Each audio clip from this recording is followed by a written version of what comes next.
Welcome to downtown Atlanta and Center Park Stadium, the 7th all-time meeting between the Sun Belt in-state rivals as the Georgia Southern Eagles have traveled north from Statesboro to take on the Georgia State Panthers.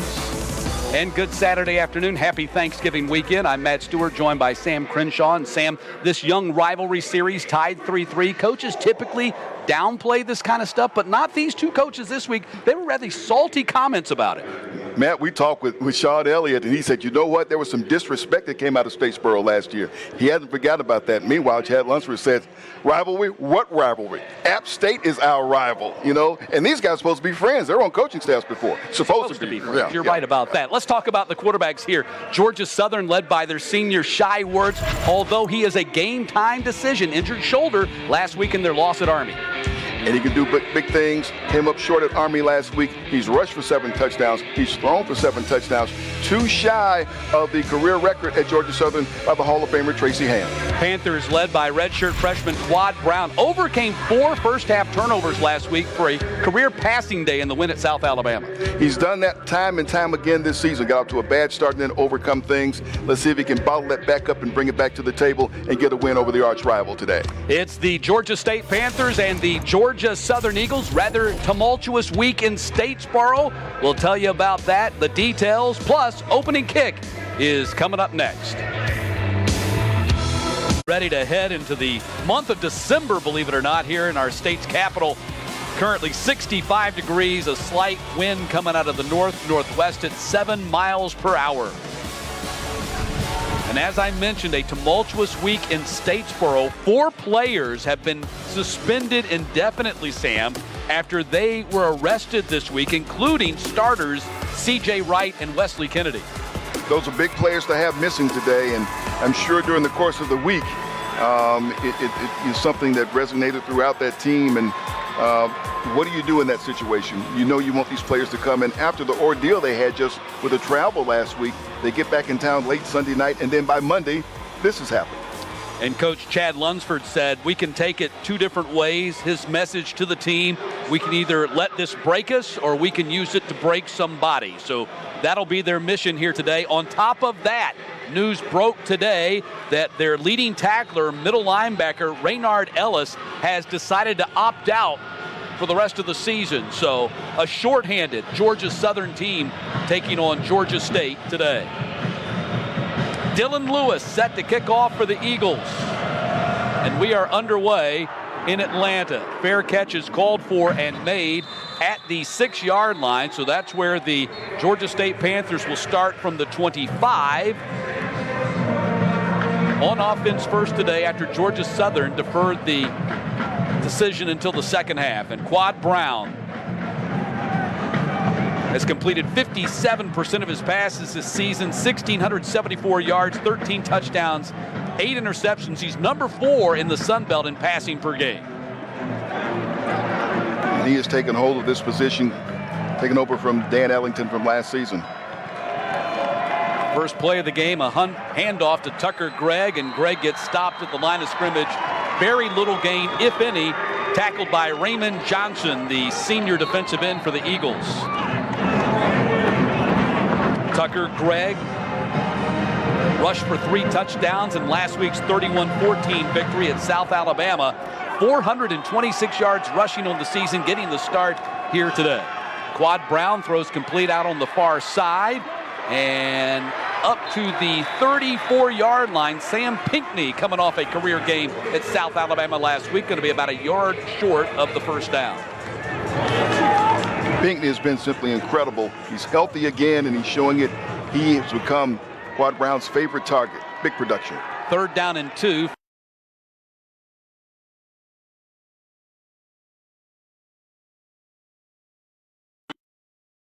Up to the 38-yard line. Matt, you just saw what makes Tucker Gregg so popular with the coaches and with his teammates. He walked on this team. He's earned every minute that he's getting. They call him Tucker the Trucker. And you saw him get that first down. And Coach Sean Elliott said he actually recruited Georgia State more than they recruited him. As you see, Tucker Gregg gets stopped at the line of scrimmage by Todd Bradley. He's making the start here today because Raynard Ellis is decided to opt out. Let's take a look at the impact players when the Panthers have the ball. You see Sam Pinckney. You've already seen him catch one, so watch for him. And Raymond Brown on the defensive end. Big stopper there. Let's watch for him. Yeah, Raymond Johnson leading the team with 8 tackles for loss and 5 quarterback sacks. And Quad Brown complete to the far sideline. And Sam Pinckney with his second catch of the game and has a first down at the 48. Guy got mossed this week. Was profiled on ESPN for a big catch that he had in the game against South Alabama. Super catch, a 65-yard catch for Pinckney in that game in the midst of traffic that earned him accolades from Randy Moss. So 1st and 10 from the 48-yard line. Pass is complete to Dixon behind the line of scrimmage, and Dixon's going to pick up about 3 yards on the play. Tackled there by Ben Josue. Josue starting in place of the injured Zion McGee at their anchor linebacker position. It's been a rough week for Georgia Southern in just about every way possible. McGee, another starter that's missing for this Georgia Southern defensive unit. So 2nd down and 7 as the Panthers across midfield. Tucker Gregg gets another handoff, picks up about 3 yards. Down to the 46-yard line where he's tackled by Justin Ellis, who played his high school ball here in the Atlanta area at Roswell High School. Roswell High School out there for the Hornets. Big-time player out there. Making the change now. Destin Coates coming in. Coates, the 3rd leading rusher in the Sun Belt Conference, over 86 yards per game, but didn't play a whole lot last week at South Alabama. Got benched after an early fumble. Empty backfield set for the Panthers here on 3rd and 2. Quad Brown comes this direction, and it's broken up. McCoy trying to make the catch at the 39, and Derek Canteen, their phenomenal redshirt freshman cornerback, with the breakup, and now it's 4th down. This is going to be an interesting matchup to watch today because McCoy is preseason all-conference selection. Canteen having nothing to do with it right there. Yeah, Canteen with 4 interceptions this season, number 2 in the Sun Belt. Panthers going for it on 4th down and 4 from the Georgia Southern 46. Quad Brown going to try to run for the first down, and he's going to get it at the 41-yard line. Kendrick Duncan, the safety, came up to make the tackle, but not in time, and the Panthers convert on 4th down. Quad Brown saying, "Oh, don't forget about me." Look at that hole open up just enough for him to get there and get enough yards to move the chains. Another first down. So 1st down and 10 from the 41-yard line. Good-looking drive to start this game for the Panthers. And Coates picks up only 1 on the play. Rashard Bird, the 5th-year senior linebacker, making the stop on Coates. Going to be 2nd down and 9. Bird, the preseason all-conference selection, showing you why. A nice stop. Georgia State's leading ground gainer. This drive started at the 25-yard line. It's covered 4+ minutes now. Time for Brown, goes up top and deep, trying to get it to McCoy. Canteen had him covered step for step. And now it's going to be 3rd down and 9. Thought he was going to look at Maitland Marshall on that one. He was the man in motion that came and circled right by the quarterback, and he was open out to the left. It didn't go for him. He was trying to instead go and connect with McCoy. Once again, that combination of McCoy going up against Canteen, and like you said, he was right there with him step for step. Brown has started this game 3 of 5 passing for 22 yards. 2 of his 3 completions going to Sam Pinckney, and now it's 3rd down and 9. Heavy rush. Brown gets rid of it, trying to go to McCoy again, and again broken up by Derek Canteen, and Brown took a big shot with pressure coming off the edge. Number 5, Ben Josue. Josue, you talked about him getting the start for McGee, and he had Brown in the line of sight. Watch this. Big hit right here. Josue said no sway. 4th down and 9, punting situation. Caleb Hood goes deep for the Eagles back at the 10-yard line. And Michael Haynes on to kick, averaging just under 41 yards per punt this season. End over end kick, going to hit at the 5 and bounce sideways.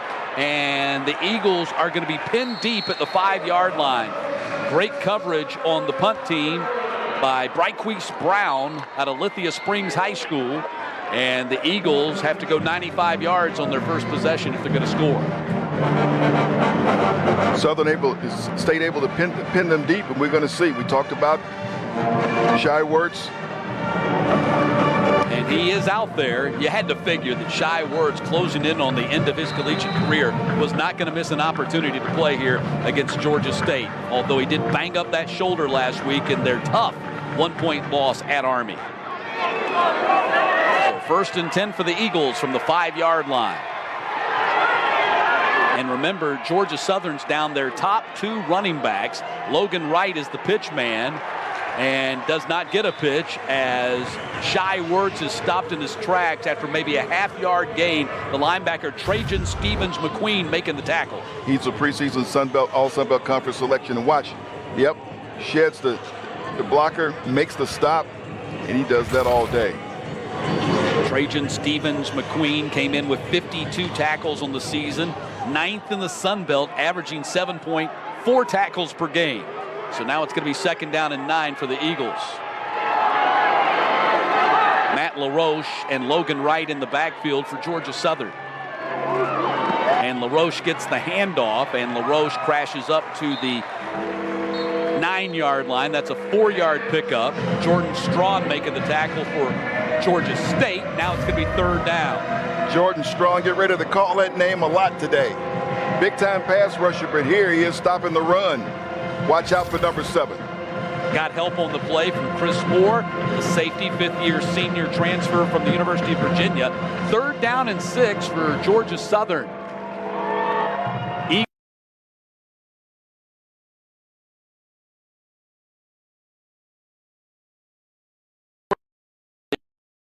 38%. And Logan Wright will not get the 1st down. Logan Wright stopped by Jeffrey Clark, the good-looking redshirt freshman out of McEachern High School. Big-time tackle right there, and now it's going to be 4th down and 1. Jeffrey Clark got a great upside, a young player. Talk with Travian Robinson, the defensive line coach. He has nothing but great things to say about him in his future here at Georgia State. So Anthony Beck is on to punt. Beck out of Guyton, Georgia, South Effingham High School, averaging just over 41 yards per punt this season. And Quavian White standing deep for the Panthers at the 45. Very little rush. Quavian White calls fair catch, looking up into the sun, makes it at the 46. And Georgia State's going to have good field position for their 2nd possession of the game. Panthers back on offense when we get back.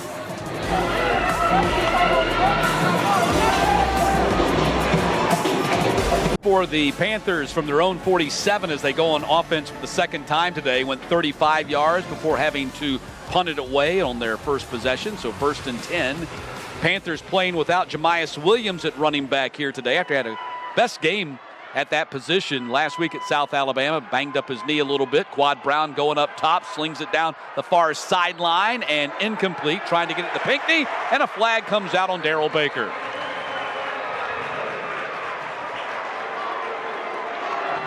Baker trying to stay with him.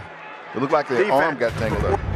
15-yard penalty, automatic 1st down. Watch the arm right there. Well, there was definitely holding. He had a piece of the jersey. He was trying to conceal it, as any good cornerback would do, but you can see he grabbed his number right there. And that's a 15-yard penalty against Georgia Southern. They'll put the ball down at the 38 as the Panthers are back on the Georgia Southern side of the 50 for the 2nd time today.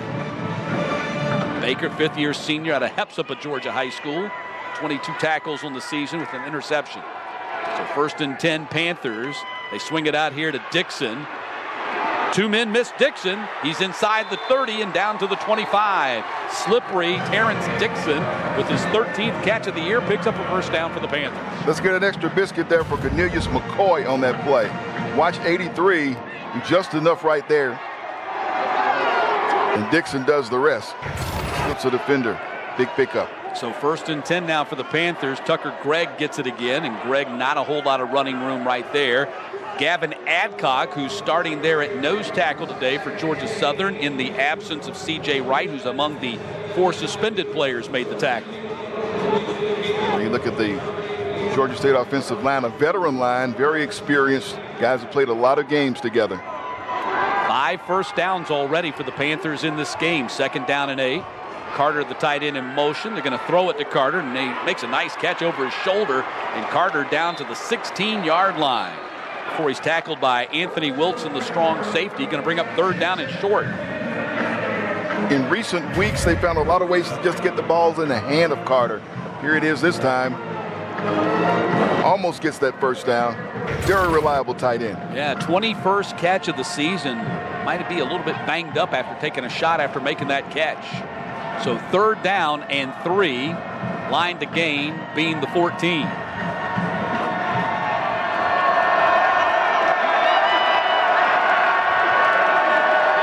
Greg will not get the first down. Great defensive surge by the Eagles right there. Raymond Johnson with help from Todd Bradley, and now it's fourth down. Let's see if the Panthers try a field goal here, and if they do, let's see who takes it. It's going to be Michael Haynes.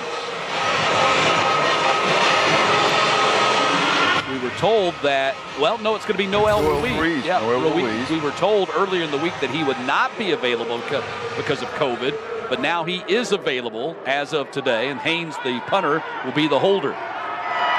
Ruiz has been one of the best in the Sun Belt this year. This is a 35-yard attempt. He's 8 of 11 with a long of 46, so well within his range right here. 35-yard attempt is on its way, and it is through the uprights, and Georgia State has taken the early lead. 3-0 lead for the Panthers as Noel Ruiz connects on his 9th field goal of the season.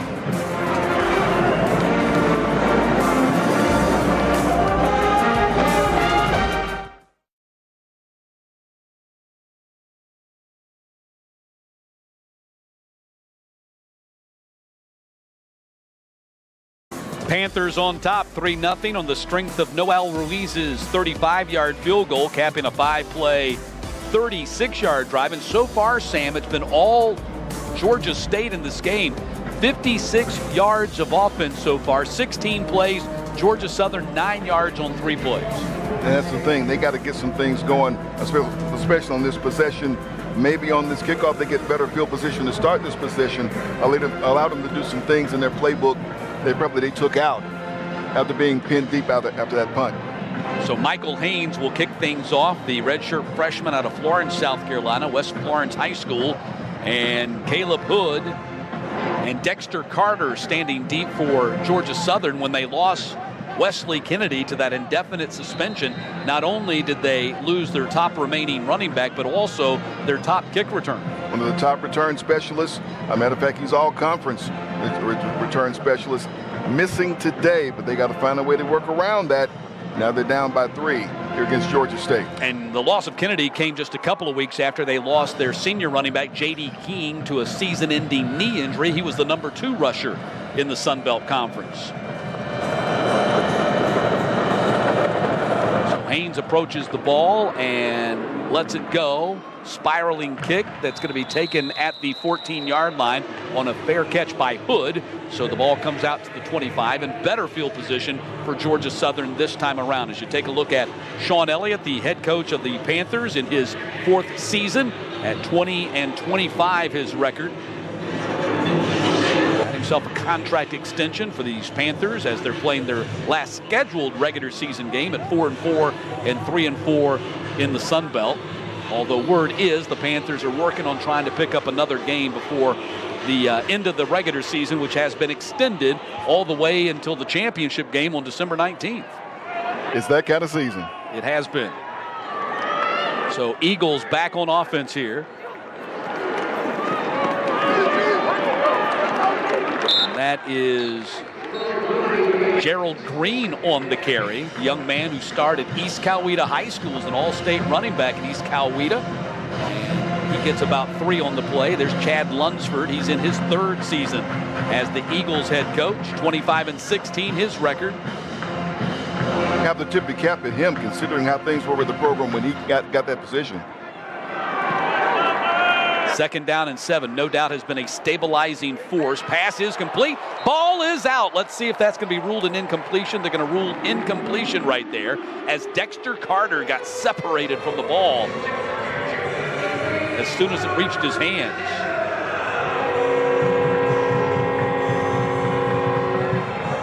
Big play there. Jalen Jones, watch 27. Sitting on the hit, making him turn the ball loose. Jones out of the Cula. A little conversation afterwards.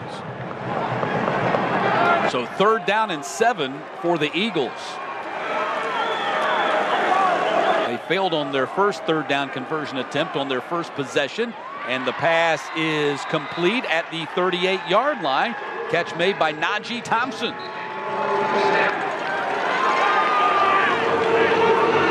Thompson runs a nice route. Wirtz gets good time, rifles it out there. That shoulder looks good, that throw. Another nice catch by Najee Thompson.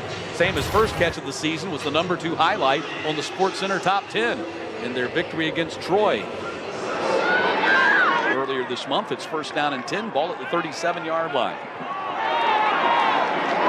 Wirtz running option, right blocking for him, and Wirtz still on his feet up to the 49-yard line. Nice game by Shai Wirtz, already the all-time leading rushing quarterback in Sun Belt history. Oh, pardon me, that was not Shai Wirtz. Coming off the field right there, that's actually Sam Kinnerson. Sam Kinnerson, they have a 3-man depth chart, and Kinnerson's not on it. So he's at least the number 4 quarterback.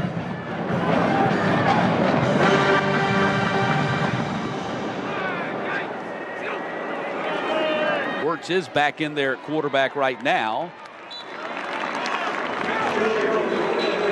That's Gerald Green on the carry.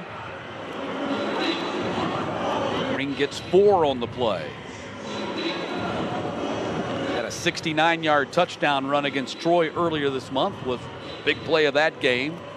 He's rushed for 182 yards on 20 carries coming into this contest.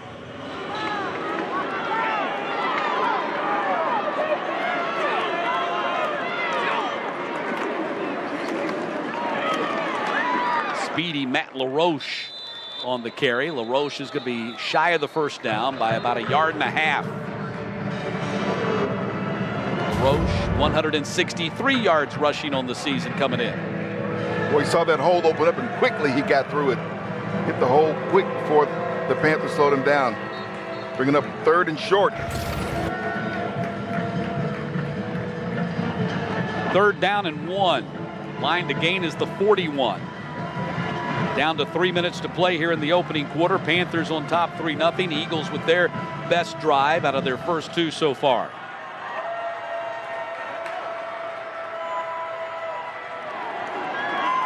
Wirtz running option, 1st down and more. Wirtz inside the 30 and down to the 25. Nice strong run by Shai Wirtz until Jalen Jones finally got him on the ground.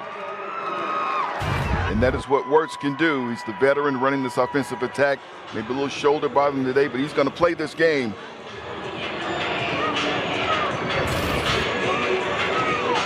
Knows he's going to be called on to do quite a bit of that for their leading ground gainer. Not here. 1st and 10, ball at the 25-yard line. They're really counting on Wirtz to have that calming effect on the offense, much like what happened in the Troy game when they were playing without King and also without Kennedy. Wirtz, option, pitch, and that's Jalen White getting his first carry as a Georgia Southern Eagle, a freshman out of Daleville, Alabama High School. They're very high on him. And finally, because of the depth issues there at the running back position, he's getting an opportunity here in game number 10 for the Eagles. Makes the toss. 35 comes up and makes the stop for Georgia State. Keon Carter. So a 6-yard pickup for Jalen White on his first carry as a Georgia Southern Eagle. Clock is moving. Now less than 90 seconds to play here in the quarter. Right up the middle, Jalen White gets his 2nd carry, and White's going to be close to the 1st down, about 1 yard short. 3rd down and 1 coming up for Georgia Southern. Fall right in behind that line for Georgia Southern. Now he's going to come out. They're expecting big things out of him as he is just now starting his career. He and Gerald Green, kind of the future of the position for Georgia Southern. Now 3rd down and 1 from the 16-yard line. 48 seconds to play in the quarter.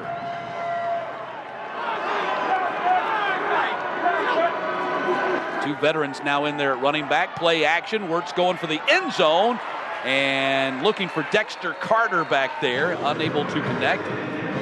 Coverage on the play from Quavian White. Now it's 4th down and 1. They were going to take that shot knowing that on 4th and 1 they're going for it anyway. Threw that just too far. Quay White's there. The defense, but now here we go, 4th down play. 4th and 1. Eagles just 4 out of 11 on 4th down conversions this season.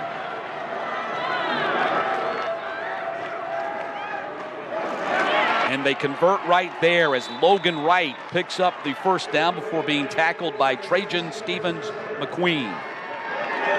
Might have been the final play of the 1st quarter. It gives the Eagles a 1st down at the 13-yard line.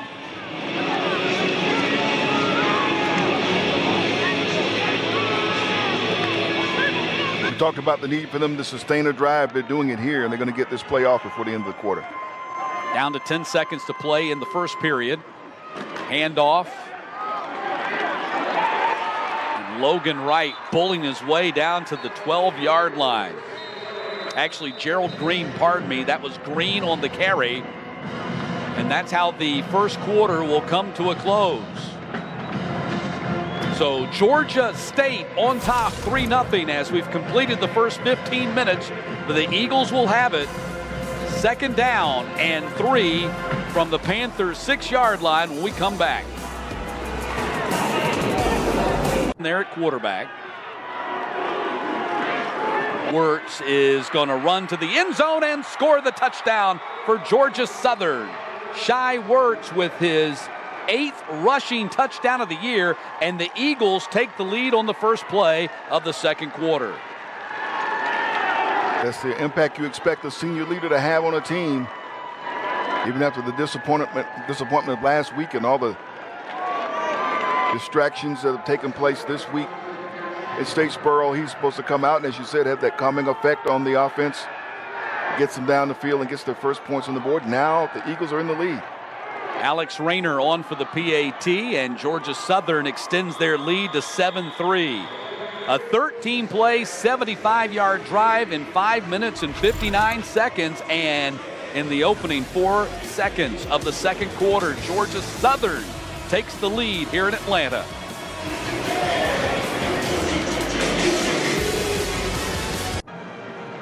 Georgia Southern on top for the first time today as the Eagles cap a long drive and take a 7-3 lead in this rivalry game.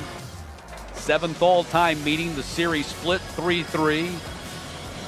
Georgia Southern has won the last 2 in the series, including a 38-10 win last year in Statesboro. Fair catch is going to be made at the 3-yard line, so the Panthers will start this drive from the 25. 56 yards of total offense so far for the Panthers on the day. Quad Brown, 5 of 8 passing for 42 yards. Not a whole lot on the ground so far for Georgia State, only 14 yards rushing. And that's what you really expect this team to do. You talk about Sean Elliott, that is the mark he has put on this program. He has brought a ground game to this team, something that was missing before his arrival with any type of consistency. They're 3rd in the Sun Belt, averaging 207 yards rushing per game. And Quad Brown with a pocket, going to sling it out here. Poor pass to Destin Coates, pardon me, and it's broken up by Duncan. But that was not a good pass by Quad Brown. Not a good pass. He didn't see what he wanted downfield and looked to throw it out there to Coates. And Coates didn't really have anywhere. He's one-on-one defender right on him. Brings up 2nd down and 10. Coach Elliott says they learn something new about Quad Brown every week. So I said, so what did you learn after the South Alabama game? He said, we learned that the kid can commit 4 turnovers. It doesn't faze him. He can still win a game. And Raymond Johnson playing like a madman today. Drops Coates. Johnson already with a couple of tackles for loss in this game. He was all over it, Esten Coates. Look at him. Sheds the blocker. Big solo stop. And when you look at these two rosters and you think about what guys have pro potential, Raymond Johnson is that guy right there. 11 quarterback hurries, 8 tackles for loss coming in. He's now at 10 on the season with 5 quarterback sacks. Brown fires, and that's complete to Pinckney. Did he get enough for the first down? I don't think so, though. They're going to spot it at the 34, and that's going to be about a yard short. Pinckney with his 3rd catch of the game, but a yard short of the sticks. 4th down. Let's see what the Panthers do. They bring the punting unit on. Pinckney just shy on that one, and he was turning around and stretching and reaching, trying to get that extra yard. Wasn't able to come up with it, so the ball's going to go over. So Michael Haynes back out there for his 2nd punt attempt of the day. A long of 58 this year. He's had 11 fair catches and 7 50-plus. Nice kick. Caleb Hood calls fair catch and makes it at the 31.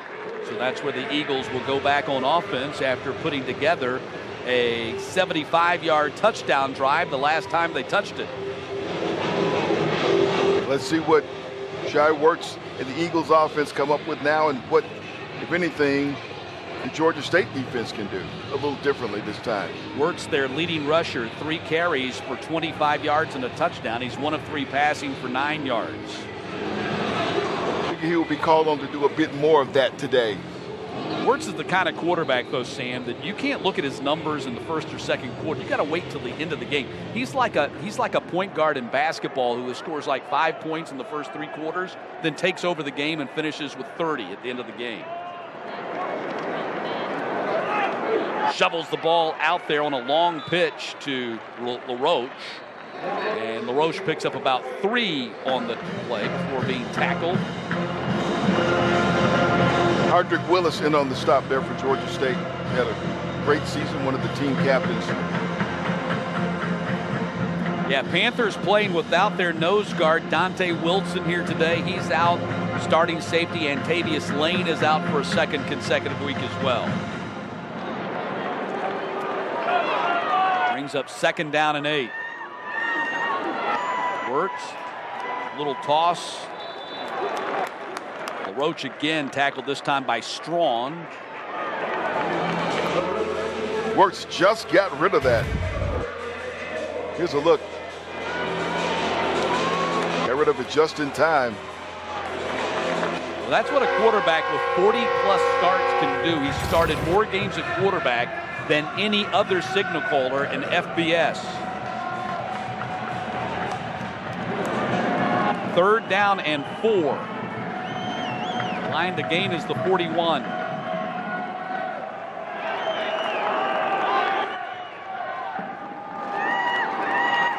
First down and more.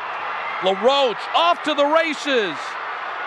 And the young man they call Speedy scores the touchdown. Pardon me, Logan Wright. Sorry about that. Logan Wright with the long touchdown run. They don't call him Speedy, but he was. And he got the call to start the game today. And boy, opening came right up the middle of the field, and he took off, and look at the blocking right there. It opens up for him. He's right by everybody. Logan Wright, the 4th-year junior out of Jacksonville, took off like a bolt of lightning. He's kind of known as the Thunder in the Thunder and Lightning combination, but he was pretty much lightning right there.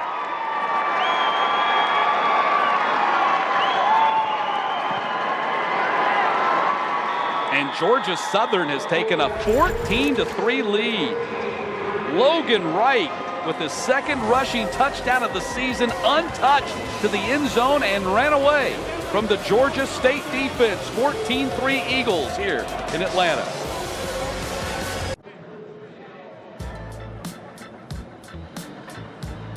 Logan Wright with the 63-yard touchdown run to put the Eagles on top. 14-3, and look at him over there. This is how I did it. Hole open, and there's nothing out there but green. He covered all of it. So 153 yards total offense now for Georgia Southern and 140 on the ground, 63 on that one run right there. And now Georgia Southern with an 11-point lead as the kick goes into the end zone. And the Panthers now down 2 scores, go back on offense at the 25-yard line. And Matt, we're not going to say that Quad Brown and the Georgia State offense should panic with this sense of urgency. But as you said earlier, when you play against Georgia Southern, you're only going to get so many possessions, so many opportunities. So this is big. I mean, you got 12 minutes to go till halftime, but you really need to sustain a drive here and get some points on the board. That was a rare quick scoring drive for Georgia Southern right there. Typically, it's a little bit more methodical. 3-4 yards, 6 yards, 3-4 yards, 5 more yards. This one was a big 63-yard run for the touchdown. Complete to Pinckney, and Pinckney up to midfield. Anthony Wilson finally tripped him up, but a big gainer for the Panthers as they try to come right back. That combination, looking for number 15, and he finds him. Moves the chains now. Another first down for Georgia State. Ball spotted at the 49. And Coach with a stiff arm and finally picks up about 3 yards on the play. Through the first few games of the season, Coach was remarkable. As Coach Elliott said, he's had some problems hanging on to the football in recent weeks. Cut down on some of his opportunities a week ago. Came in with a team-leading 605 yards on the ground. Brown, pocket breaks down. He slings it out here to Coates. And Coates out of bounds at about the 43-yard line.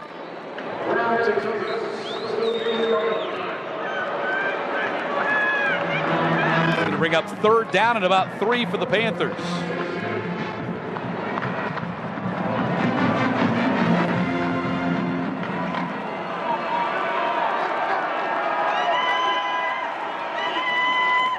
Coates gets it for a 3rd consecutive touch. And a first down catch and dive for Destin Coates.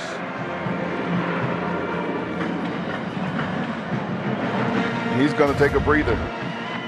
He is versatile. He can run it, catch it, and he's really improved his protections, something he worked to do during the offseason.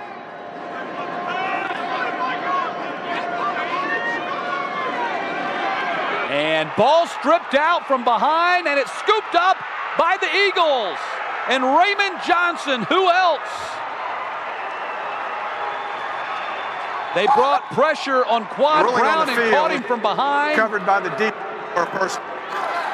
And Raymond Johnson saw a scoop and score opportunity. Didn't get the score, but did get the scoop. And the Eagles have the ball at the Georgia State 44. Big fella hit mistake to picking that one up. It's another look right here. I think that was Dylan Springer. No, that was Justin Ellis, number 44, coming off the edge with the forced fumble. Got a hand on it. Raymond Johnson able to get to it.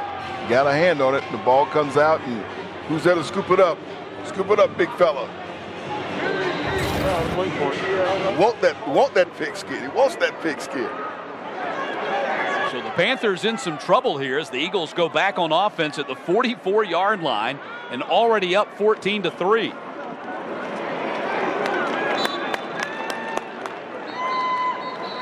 Very little gain on the carry by Gerald Green. He picks up 1 yard.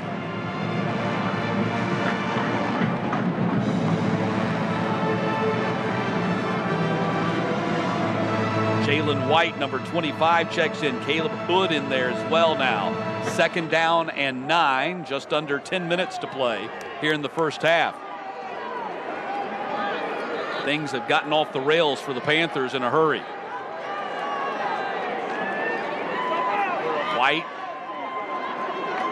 pulls his way down to the 40-yard line. He picks up 3 on the play. Thomas Gore, the redshirt freshman nose guard, in on that tackle. And again, the Panthers playing without their leading tackler on the defensive line, Dante Wilson, who has a knee injury. 3rd down and 6. Eagles 3 of 5 on 3rd down so far here today.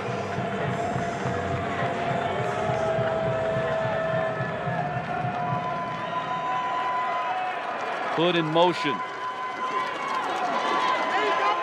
And White gets stopped in his tracks at the 39-yard line and driven back by the Panthers defense, led by Blake Carroll, the leading tackler on this Panthers club. And it's now going to be 4th down, and let's see if the Eagles go for it here or punt. Blake Carroll stayed home there in the right place at the right time to make that stop, forcing the Eagles to punt. Short formation here for Anthony Beck, the punter, with Najee Thompson lined up behind him. Interesting formation. And a timeout called by the Panthers. Georgia State there first. So Georgia Southern and Chad Lunsford throw a wrinkle at the Panthers and force Georgia State to burn a timeout.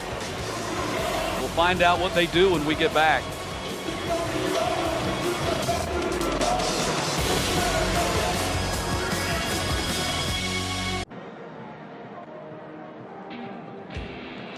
So we'll see what Chad Lunsford does coming out of this timeout. Looks like they're going to go into the regular punt formation. I think they were just trying to draw the Panthers offside here when Anthony Beck went running up behind center. It didn't work, but what they did do is they got the Panthers to burn a timeout. Sean Elliott saw something he didn't like at all and quickly called timeout, and now they're in regular punt formation. So Beck standing now at his 46-yard line to kick. End over end kick. Pair catches made in traffic at the 12-yard line by Quavian White, and that's where the Panthers will go on offense.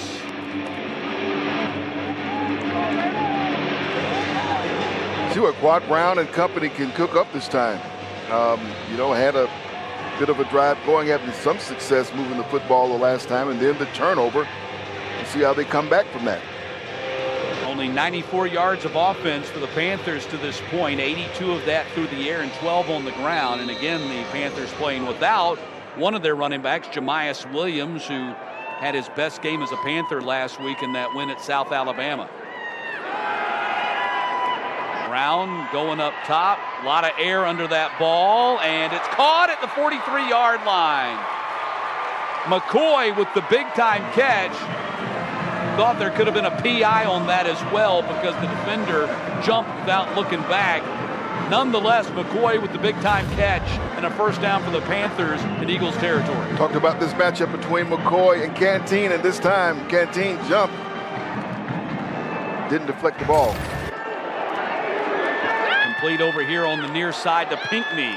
And Pinckney down to the 37-yard line before being tackled by Wilson. 5th catch of the game for Pinckney. Had 5 catches for 176 last week at South Alabama. 6th highest single game performance in program history. 2nd down and 3. Pull it out to the far side. Got a block. McCoy 1st down. Down to the 24-yard line before Wilson made what might have been a touchdown saving tackle. Brown rifles it out there, and McCoy gets the yards after the catch. 1st down for Georgia State. 1st and 10 from the 25. Another quick pass, and Pinckney sheds a tackle and down to the 12. Wilson makes another tackle. That's not necessarily a good thing when it's your strong safety who keeps making all the tackles. Pinckney makes the catch, goes right through Darrell Baker. Fresh set of downs, 1st and 10 from the 12. Try to run off tackle that time. Rashad Bird and Todd Bradley there to drop Destin Coates.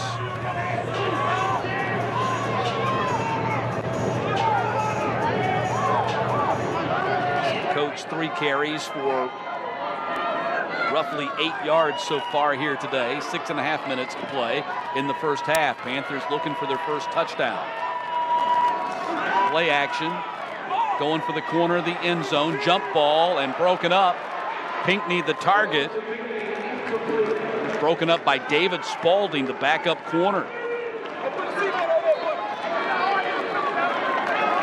3rd down and 9.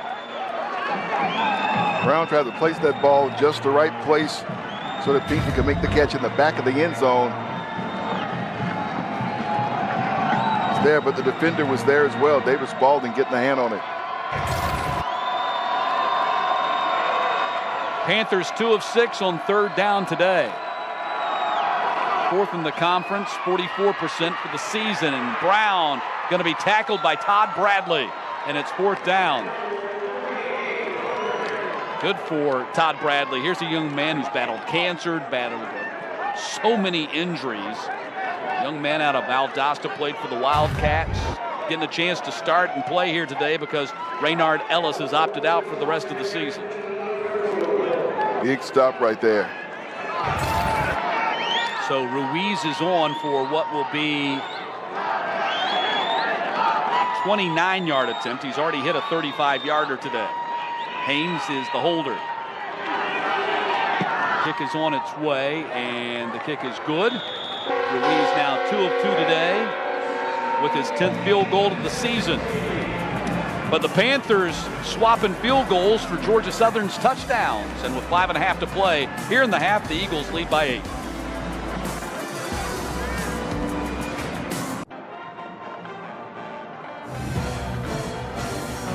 Quad Brown on the sideline talking with Dan Ellington, the former star quarterback of the Georgia State Panthers, who's now on Sean Elliott's coaching staff.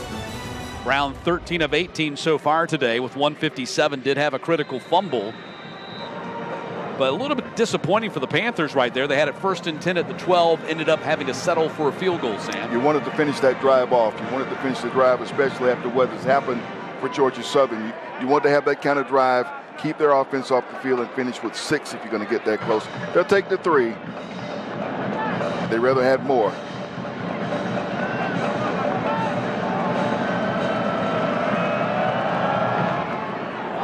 So Hayes with the kickoff for Georgia State. And the ball hit at the 19-yard line. They're going to rule it down right there. Perhaps because they called for a fair catch and they let it hit the ground. I guess because haven't ever quite seen that before. No. And see the officials marking where that ball should be, where it landed. That's where they're going to get it.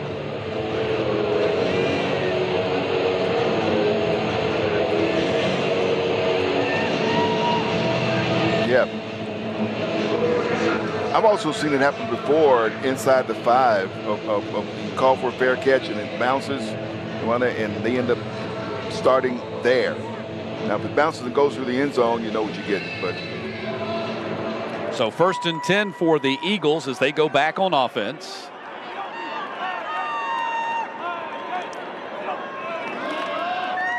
Play action. Wirtz going for the home run down the middle, and it's caught at the 40-yard line. Caleb Hood with a big-time catch for the Eagles crossing the 50. What a pass and catch combination there. We were told we might see Hood play some at running back, some at wide receiver. Number 7 going to reach out, stretch out, make that catch. Panthers are fortunate that he couldn't keep his feet, or else he would have scored easily on the play. And now down on the field is Wirtz. Being helped to his feet. Yeah, Wirtz had to go to the sideline. I didn't see what happened to him. Perhaps we can check that out on a replay. But now Justin Tomlin, number 17, the redshirt sophomore who played at Southwest DeKalb here in Atlanta, takes over at quarterback. 3rd quarterback we've seen take a snap for the Eagles so far today.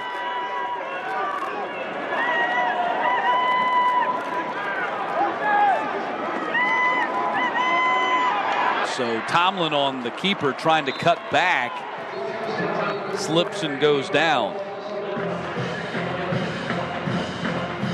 Looks like he's holding his wrist. Remember, he had a banged up shoulder that he hurt at Army.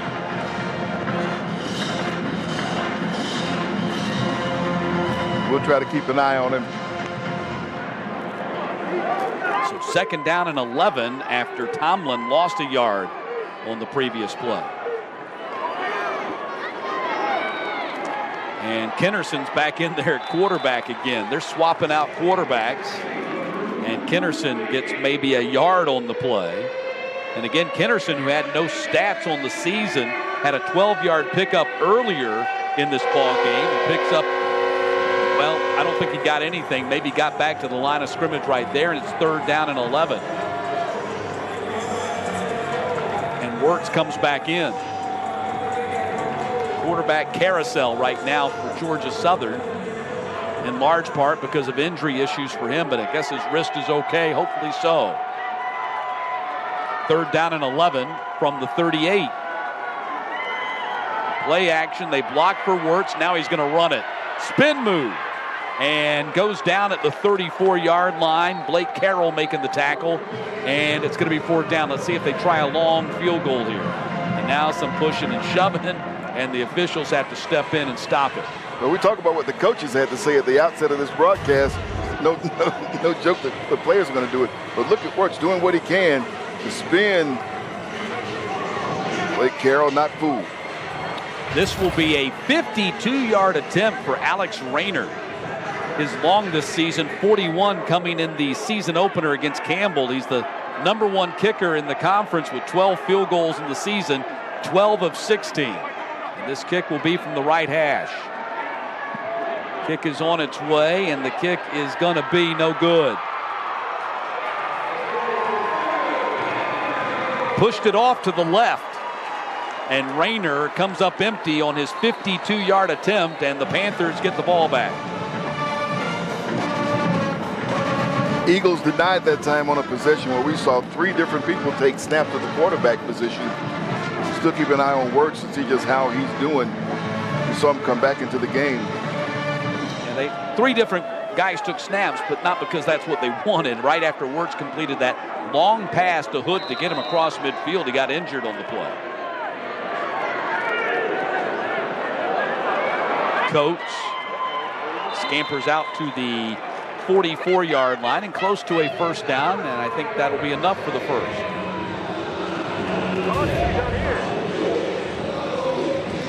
Helping going to the left side. Got the big fella turned around. Raymond Johnson. They changed their mind. They started to move the sticks, and now they call it 2nd down and 1. Panthers going for the deep ball, and it's broken up by Canteen inside the 15-yard line.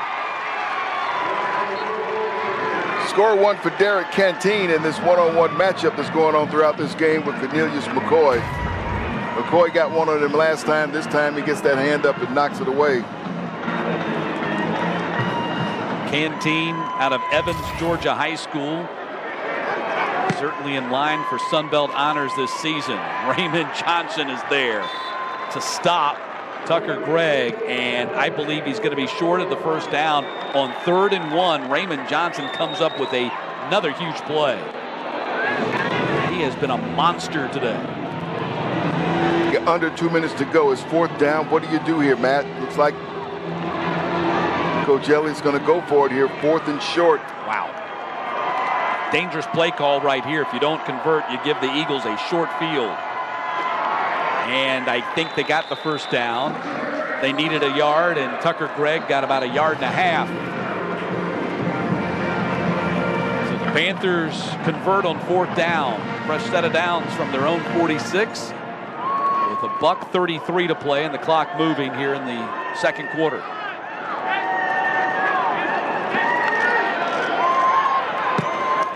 Pass floats out there a little too wide for Terrence Dixon to run under. So 2nd down and 10. Do that one too far away for Dixon. Coach returns. Gregg goes out for 2nd down. Coach back in there at running back. Clock stopped with 1:21 to play in the quarter. They're still looking for their 1st touchdown of the day.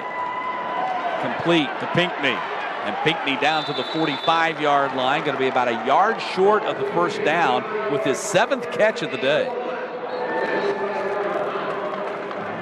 He's been busy, just shy of that 1st down yardage.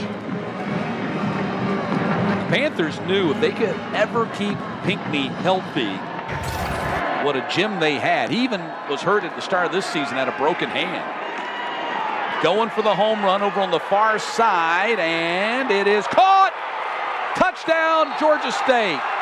Cornelius McCoy with his 3rd touchdown of the season, and the Panthers have cut it to 14-12.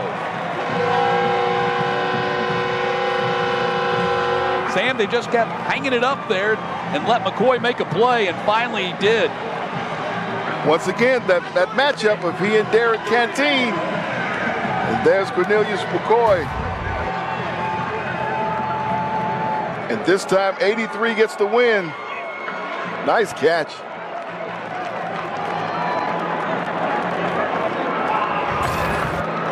Panthers will not chase the points right here. Will attempt the single PAT. 45-yard touchdown pass from Quad Brown to Cornelius McCoy. And Brown's 14th touchdown pass of the season and the first touchdown of the day for the Panthers, as this play is under review. So let's see what the review might be about.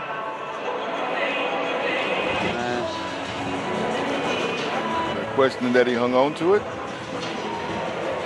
You got the official right there looking at him. I'm guessing that would have to be it, right?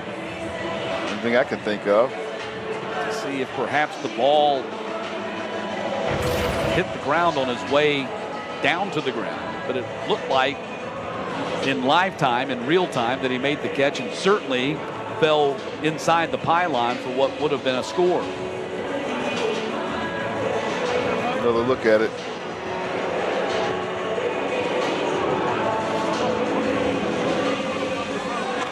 After review, the ruling on the field stands. Touchdown. So one more look at it right here, and yeah, the ball was sliding up his shoulder pads as he went to the ground, but he clearly kept it off the ground, so the correct call from the officials.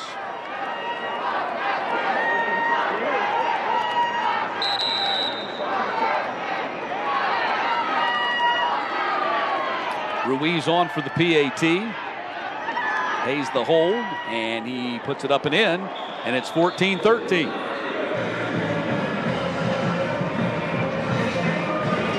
Well, that's what Georgia State needed before going to the locker room. Still got 46 seconds to go until halftime. But down by 1 now. Quad Brown dialing it up, like you said, putting it out there, getting the end. There's the receivers, Pinckney and McCoy. 7 plays, 65 yards, just under 2 minutes. 45 of the 65 coming on the touchdown bomb from Brown to McCoy. Sean Elliott there, spending time with the offense, and they come off the field, especially with the O-line. That really is a source of, that O-line is really a source of pride with him. Offensive line coach, University of South Carolina. And, it really is his signature on this football program. Offensive line coach at App State when he hired one Chad Lunsford to be the tight end coach. That's where they first began their relationship. But not that you could tell by listening to the two coaches talk to us this week. Not at all. Both of them a little salty when talking about the rivalry this week. Short kick is going to be fair caught at the 23-yard line, so the ball will be placed down at the 25.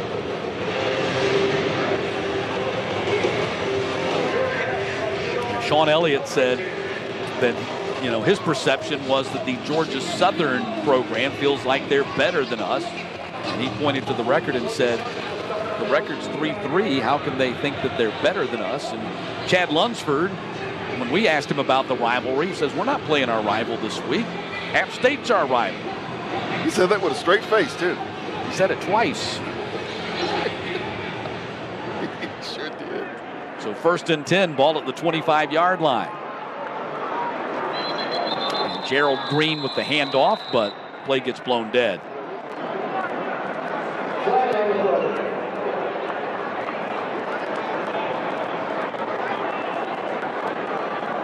So the 5-yard mark off going against the Eagles right here. Wayne Winkler is our head official for this Sun Belt crew. Working that what right now is the finale, the regular season finale for Georgia State. Panthers trying to get to 5-4, put themselves in position for a bowl game. Georgia Southern still has 2 games remaining, 2 home games. Florida Atlantic next Saturday, and then App State, the rivalry game, if you will, 2 weeks later than that. Green on the carry. Burst right up the middle. Tackled by Chris Bacon. Picked up those 5 yards back as the clock now 30 seconds to play in the half, and Green gets another carry. Jeffrey Clark gets another tackle. And timeout called by Georgia Southern. That leaves them with 2 remaining. Interesting that they didn't burn the timeout, their first timeout, after their first run. Instead, they let some more time burn off the clock here. And now you only got 25 seconds remaining. They do have 2 timeouts remaining. You mentioned Appalachian State is the last game of the season on the schedule for Georgia Southern. There is a lot of history. There's a lot of history between those 2 teams. Well, there's no doubt. I mean, it goes back to their days in the Southern Conference together. There's no question that is a huge rivalry game for the Georgia Southern program that has been around a lot longer than Georgia State. The Eagles program started in 1924, although they had no football between 1942 and 1981 when they restarted the program under the guidance of the legendary Irk Russell. You compare that to the Georgia State program that did not start until 2010. Yes. Under Bill Curry. Bill Curry.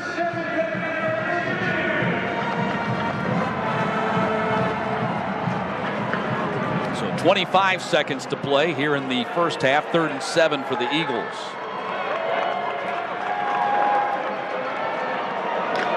Gerald Green will be stopped at the 32-yard line. I doubt that the Eagles will take a timeout here, having not picked up the first down. Would rather let the clock run out. Coming up at halftime, we'll take a look back at the Georgia State Panthers' historic 4 overtime victory over Georgia Tech in basketball Wednesday night. Yes. First time ever the Panthers had recorded a victory against an ACC opponent.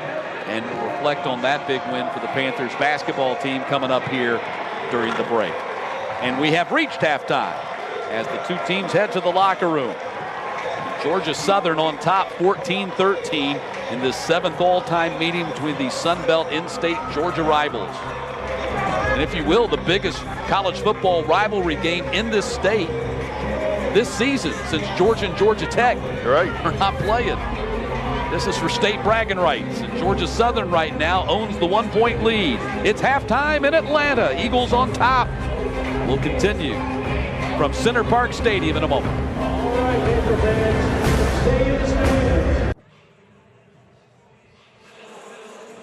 Welcome back. Getting ready for the start of the 3rd quarter here in Atlanta with the Georgia Southern Eagles leading the Georgia State Panthers 14-13. Look at the Sun Belt standings still with 2 more weeks to go in the conference schedule. Coastal Carolina at 6-0. They have not yet clinched the East, even though they've got wins over App State and Georgia Southern and Georgia State. They still have Troy to go, so they have not officially clinched the East just yet. Louisiana has already clinched the Western Division with a sizable lead on the other 4 teams over there. And Georgia State trying to finish up at 4-4 in the conference, while Georgia Southern trying to get to 5-2 in the Sun Belt East. Still hard to believe that Coastal Carolina was picked to finish dead last preseason in the preseason voting. That's just mind-boggling when you think about that and what that program's doing right now. Trying to go undefeated in the conference. The last team to do that, if I'm not mistaken, was Georgia Southern back in 2014, or maybe App State has done it since then. But Georgia Southern did it in their first year in the conference back in 2014. And they were picked to finish 8th that year in the conference when there was just no divisions. So it's been done before, but you're no doubt about it. The Coastal Carolina story has been a great story for the conference, been a great story for the conference nationally, as they are in the picture there to pick up a pretty big bowl berth at the end of the season, provided there are bowl berths. I mean, who knows from week to week with the way things are going right now. A couple of more big high-profile games got banged today because of COVID. The Florida State-Virginia game, the Ohio State game. So week to week, it is a interesting proposition, that's for sure.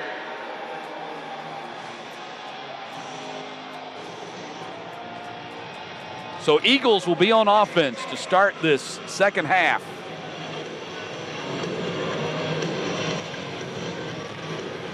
Georgia State ran 38 plays to the Eagles 29 in the first half. Although the Eagles had a little bit better time of possession, 15-19 to the Panthers 14-41. And Michael Hayes ready to kick things off for the Panthers. Dexter Carter, and I believe that's Caleb Hood standing deep. It is Caleb Hood deep for the Eagles.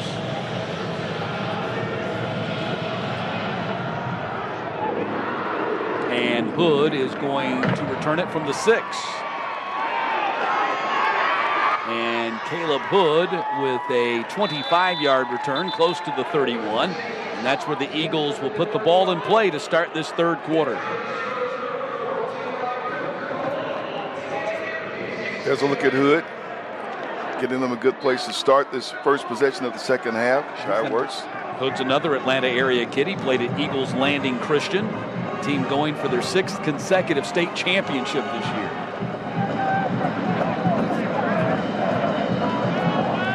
Had a 21-7 lead at Army at halftime last week at West Point. It was their first loss in 23 games in which they led at the half. Shy Werts, 3 of 5 passing, 57 yards in the first half. And there goes Logan Wright again. Logan Wright, another long run all the way down to the 12-yard line. Wow. Logan Wright having himself a day. There, running right behind Logan Langmeyer, giving the block to just open the hole for him to go. So Logan Wright already with a 63-yard touchdown run in this game. Breaks off another big one to start this third quarter, and it's 1st and 10 for the Eagles at the Panthers 13.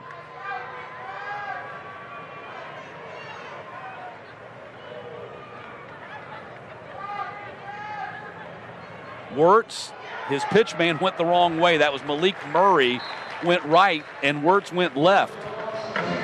Werts jumps up looking for him. Where'd you go? Well, nobody but big number 7 right there, Jordan Strong.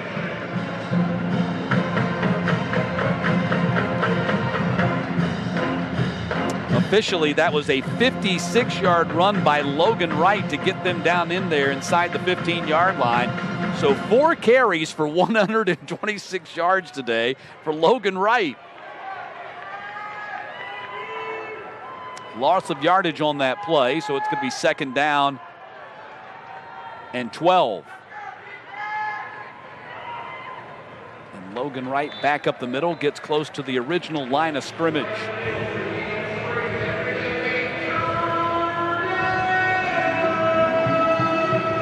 Again, the Eagles playing without their top 2 running backs from the beginning of the season. J.D. King, who went down for a season-ending knee injury at 625 yards rushing, right at 89 per game. And then Wesley Kennedy, one of the 4 Eagles players suspended indefinitely after being arrested in Statesboro this week, had rushed for 447 yards. But with this depth that the Eagles have at running back, you figured they're going to be okay, even losing 2 players of that caliber. Keeper Werts got stuck right there at the 13-yard line by Trajan Stevens McQueen, his 5th tackle of the ball game, and it's 4th down, and the Eagles going to have to try to settle for a field goal attempt here. Number 6 was not fooled on that play. You figure which one was going to get the ball, the handoff or the toss. He stuck with number 1. As always, it's assignment football when you're playing against an option. He kept his eye on number 1 and made the big stop. So Rayner will attempt a 29-yard field goal here. He missed from 52 yards in the first half. Beck is the holder, and Langen is the snapper. And the kick is up and good. So the big, long 56-yard run by Logan Wright. Hold on a second. We got a flag down before we step away. Let's check the call here before we take a break. Looks like the field goal is going to stand because everybody's gone to the sideline. Offside, defense, number 27. That penalty is declined. Kick is good. So the 29-yard field goal by Alex Rayner stands. And here in the opening 3 minutes of the third quarter, the Eagles expand their lead to 17-13.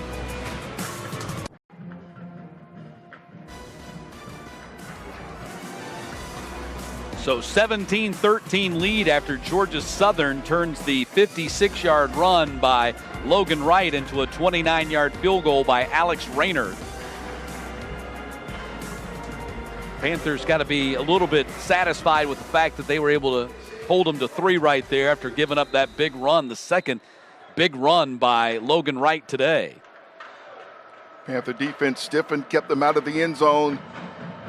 Now with 12:08 to go here in the third, they're going to get a chance with the football. Dylan Lewis, kicker out of East Coweta High School, lets it fly, and a fair catch is going to be called and made at the 4-yard line by Quavian White. And so the Panthers' first possession of the third quarter will come and start at their own 25-yard line. Quan Brown, 15 of 22 passing for 211 yards. He went for 207 in the second half against South Alabama. So in his last 2 halves, he's thrown for 418 yards. He's able to dial it up. We'll see how he starts the second half. So 1st and 10 from the 25-yard line. And Coates on the carry runs into his own man and picks up 7 yards on the play. Canteen making the tackle. A little friendly fire right there, colliding with his blocker, and it's going to be 2nd down and short. Aubrey Payne, the tight end right there, ends up in front of him and he runs him to the back of his own man. So 2nd down and 2 from the 33. That's Payne in motion. Coates gets the first down carry, then shot down by Josue after crossing the line to gain first down for the Panthers at the 36. Coates came into the game 3rd in the Sun Belt, averaging 86.4 yards per carry, 5 carries for 15 yards, 2 catches for 7 yards in the first half. Brown running option, pitches to Coates, and he barely gets back to the line of scrimmage. Josue and Rashad Byrd on the tackle for the Eagles. They were having none of that. They're waiting to see which way Quad Bryant was going to go, if he was going to keep it, if he's going to pitch it, either way. Rashad Byrd tied for the team lead, 59 total tackles coming into the game. That was his 5th tackle for loss this season. 2nd down and 11. Brown going deep down the far sideline, and Pinckney got tied up out there by Darrell Baker, the corner. And it's going to be 3rd down. Wanting to go for his favorite receiver there. He just got tangled up with 2 of them. Bring up 3rd and long. 6 PBU on the season coming in. 3rd down and 10. Panthers 3 of 9 on 3rd down conversions. Brown throws underneath the Dixon. Dixon tries to run to the sticks, and Josue won't let him. Nice open field tackle by Benz Josue out of Mountain View High School here in the Atlanta area, and it's going to be 4th down. Big solo stop, because obviously Dixon has the speed to have gotten that first down, but Josue comes up with a big stop when the Eagles need it. So Haynes on the kick. 2 punts for him, 35-yard average in the first half. Kicks it away from Hood. Hood's going to position himself and make the catch at the 19-yard line and go down after a 2-yard gain. Good coverage on the punt team by the Panthers and Keon Carter. And that's where the Eagles go back on offense, leading by 4 here, 5 minutes into the third quarter. And again, a tumultuous week for Georgia Southern. It started with a long trip back from West Point. Took them forever to get back from West Point because of delays up in the Northeast. Got home late.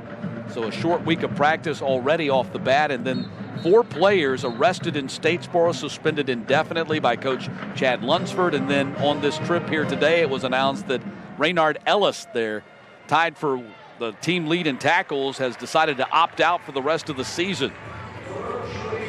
LaRoche on the carry and Carroll on the tackle. That is a lot. You mentioned all the things that this football team has gone through. Yet they're here today and they're giving themselves a chance to win. They're leading in this rivalry matchup. You wondered how they were going to come out and play this game. They come out ready to play, and the guys who stepped in those roles are doing their best to fill those roles and help this team get there. Lunsford told his team it's either going to break us or we're going to break somebody.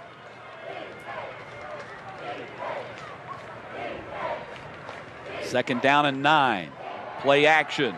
Right to the far side, long throw, and I think he skipped it there. They're going to rule a catch. Murray makes the catch, his first of the day, and his 17th of the season. He leads the team. It's going to be enough for a first down. Works just enough to get that one out there. And let's see, did he skip it? Nah, he brought it in. Nicely done. Nice low ball that only Murray could catch. So 1st and 10 from the 33. Murray, another kid from the Atlanta area, played at Peachtree Ridge High School here in the city. So 1st and 10 from the 33. Diamond formation for the Eagles. And Wirtz running option to the far side. Going to get tackled at the 37-yard line by Strawn. What a season Jordan Strawn has had for the Panthers. Leads the conference in quarterback sacks, 4th in tackles for loss. And Coach Elliott says they expected him to have his breakout season last year until a knee injury cut it short in game number 1. So they didn't really know what to expect from Strawn this year, coming off the knee injury, which he missed all of last season. Plays like a man trying to make up for lost time. He's out of Camden County High School down there on the coast. They had a tough playoff loss last night in overtime to Parkview. And Wirtz going to get tackled along the line of scrimmage. They just kept stringing it out until Hardrick Willis got him on the ground along with Chris Bacon. Hardrick Willis, some guys from down the south side of the metro area. And Willis out of Monday's Mill and Bacon out of Westlake. And you talk about a great team. Westlake, I've had a chance to see them play this year. Now they got Richmond Hill in the second round of the playoffs coming up. That'll be a great matchup. Speaking of teams from the coast coming up to play in Atlanta in the second round of the Georgia playoffs. 3rd down and 8 now. With the ball at the 35-yard line. Heavy rush. Strawn comes off the edge. Wirtz runs around him and up to the 40-yard line. Going to be short of the first down. Good job by Wirtz to avoid the pressure from Strawn, but does not pick up the first down. 4th down and 3, and a punting situation in all likelihood for the Eagles as the two teams continue to chirp at each other. Number 7 was there, but he just missed him. I tell you, who did make having a big game today is Blake Carroll, 42 for Georgia State, in on the stop that time. No doubt about it. Carroll with a team leading 7 tackles, 4 solo in this game. Beck on to punt. Booming, spiraling kick.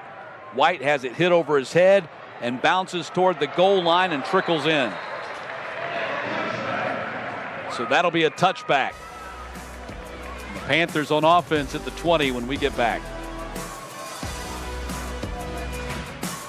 Seniors being honored in the pregame ceremony today. The veteran on that Georgia State offensive line. What a career he has had. Out of Drew High School, already has his degree. Brown throws complete to Pickney, and he gets blown up immediately. Darrell Baker drops him for a loss. Great play by Baker. Simply would not be denied. Going to get to the man with the ball and really blew up that play. They'll count that as a no gain. So 2nd down and 10. Pressure off the edge, sidearm throw, complete to Dixon right there. Pick up a 4 on the play. That was kind of one of those Patrick Mahomes sidearm throws right there by Quad Brown. 3rd down and 6. Well, he had some pressure coming, and he just wanted to get it out there. He saw Dixon there. He said, you know, he knew he'd get something. Ball at the 24-yard line. Brown fires behind his man, incomplete. Looking for Dixon on a drag route across the middle, and it's 4th down, a quick 3 and out for the Panthers.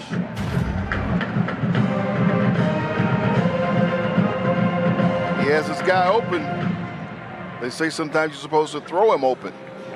He threw that one behind him. Right, throw to where he's going to be, not where he is right now. So Panthers giving the ball back up quickly here.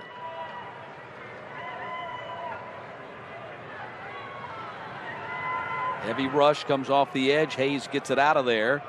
Hood has it bounce in front of him at the 43-yard line and kick out of bounds at the 39. And that's where the Eagles will be on offense when we come back from this timeout.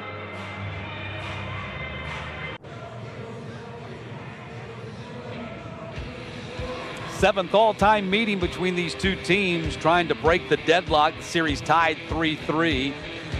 Georgia Southern won the first ever meeting 69-31 at the Georgia Dome. And at that point, you're like, oh my goodness, what is this series and rivalry going to be like? But after Nate Arbuckle went down there and led the Panthers to a big win in Statesboro, it's been a pretty good rivalry ever since.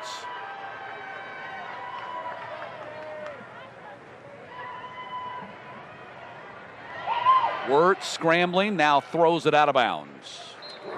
Emil Smith over there, number 85, his intended target.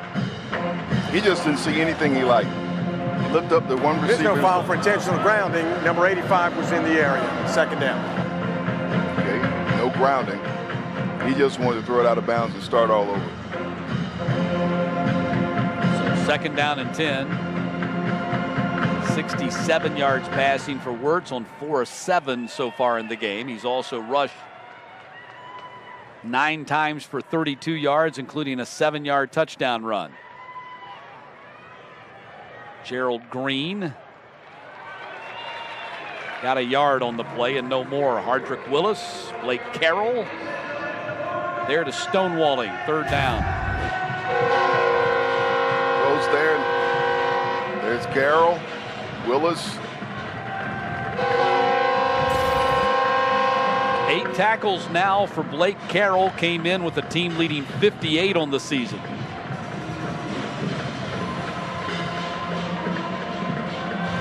Coach Sean Elliott telling us this week that he feels like the inside linebacker combination of Carroll and Stevens McQueen as good as they've had since his first year in the program. Play action, Wirtz is dancing. Lost the ball and was able to get on top of it at the 34-yard line. Had that thing just squirt right out of his hands. And fortunately for the Eagles, he was able to cover it, and it's 4th down. You expect to see that happen to your senior. Sure hand, and ball just comes right out. Whether you're a freshman, a senior, or a 10-year veteran in the NFL, got to hold that football with 2 hands. Got to, and you wonder now if that's something to do with the wrist that was bothering her earlier, or just what? So Beck on the punt, standing at the 20-yard line. Heavy rush coming off the edge, and he gets it out of there. A spiral kick that's going to hit at the 25 and stay in bounds and roll dead at the 15-yard line.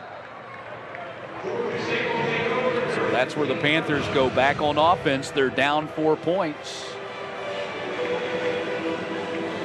1 touchdown for the Panthers today. That came in the final minute of the first half, the 45-yard touchdown pass from Brown to McCoy. And outside of that, 2 field goals by Ruiz of 35 and 29 yards. See Quad Brown's numbers at 222 yards passing and 34 on the ground. Tucker Gregg going to take a loss. Raymond Johnson with his 3rd tackle for loss in this game. Gives him 11 on the season, quickly moving up the Sun Belt charts there. Came in 8th in the conference in tackles for loss. Big solo stop by the big fella. Gotta believe got a chance to see him play at the next level. Great pass rusher.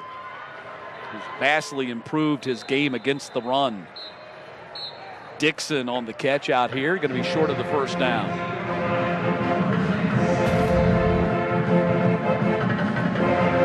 Pass out there, here's Dixon. Hit by Canteen to stop it. There's Ferguson on the tackle for Georgia Southern. Third down. Brown across the middle, and it's caught by Aubrey Payne for the first down at the 37-yard line. They'll spot it at the 38. Aubrey Payne just his 8th catch of the year. Here's a guy who had a really productive season last year, coming in as a transfer from Western Carolina. Great to see him get a catch there. He's a local Atlanta area kid from Locust Grove High School here south of the city, who started his career at Western Kentucky. Actually committed to Eastern Carolina coming out of high school. East Carolina, and then they had a coaching change there, so that offer fell through. Ended up at Western Carolina. After a season there, walked on at Georgia State. Was offered a scholarship within 3 weeks. Second down and 6 from the 41-yard line.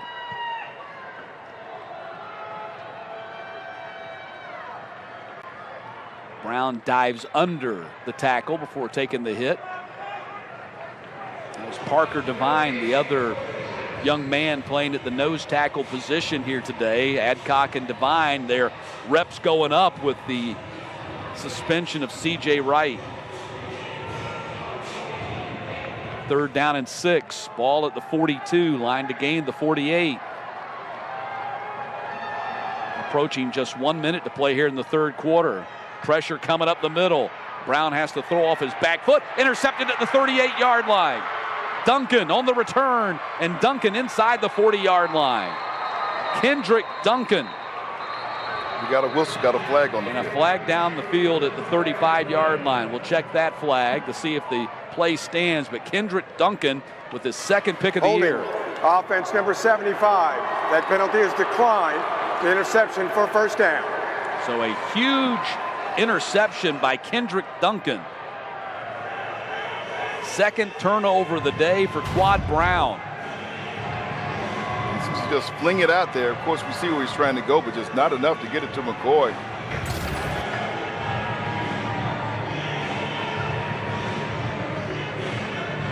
Got the remember the Titans routine going over on that sideline, don't they? I think it's something the defense kind of does when they have a big play. So first and 10, ball at the 37-yard line.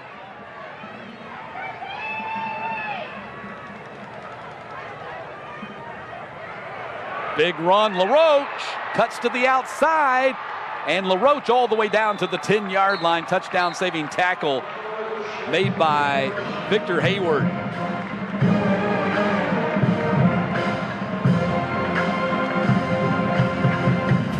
Big one run by LaRoche, look to the right side.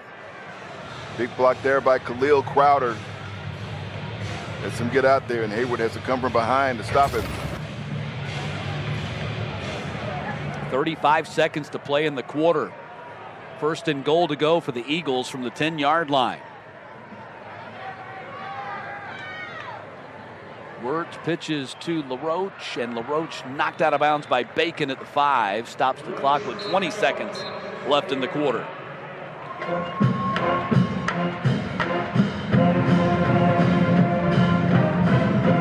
Georgia Southern trying to reestablish an 11-point lead. They led 14-3 at one point.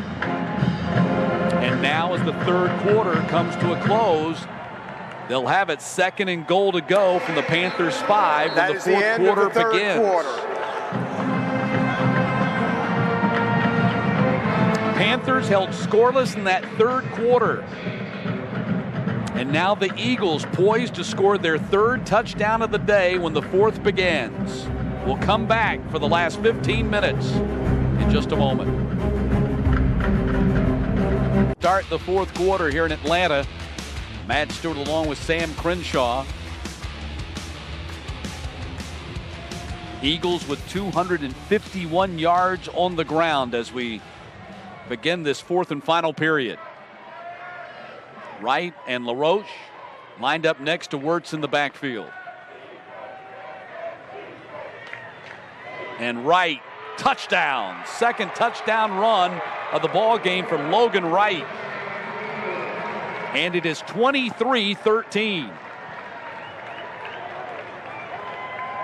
Wright once again making the most of his opportunities. His play today just followed the line. Opened up for him there. Logan Langmeyer. Khalil Crowder at right side. Runs right off of him in for the score.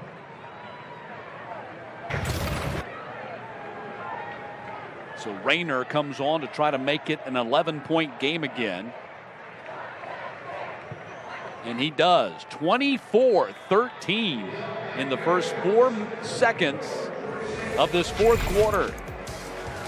Logan Wright, 6 carries for 134 and a couple of touchdowns today.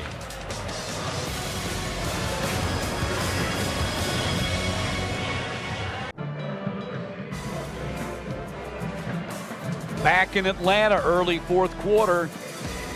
24-13 lead for Georgia Southern. Eagles trying for their 4th win in their last 5 games. That lone loss, a 28-27 defeat at Army last Saturday. As the Eagles try to improve to 7-3 overall and 5-2 in the Sun Belt with 2 games remaining. Non-conference against Florida Atlantic next Saturday. I'll have the call of that one on ESPN Plus. Danny Waugh, and then the following Saturday against App State. Quavian White calls fair catch. Panthers will take the ball at the 25-yard line. And Matt, Georgia Southern has gone back on top now with the total yardage over this game now, 323 over 283 for Georgia State. Georgia State quite simply now needs to go out, and Quad Brown's got to lead this team on a drive. They got to take care of the football, better care of the football, better decision making, and just try to get down the field and sustain a drive. They got to know, once you said earlier, the possessions are going to get less and less right now. That's 2 turnovers by Quad Brown today, a fumble and an interception. He's thrown for 246, but very little in that third quarter. He was at 211 at halftime.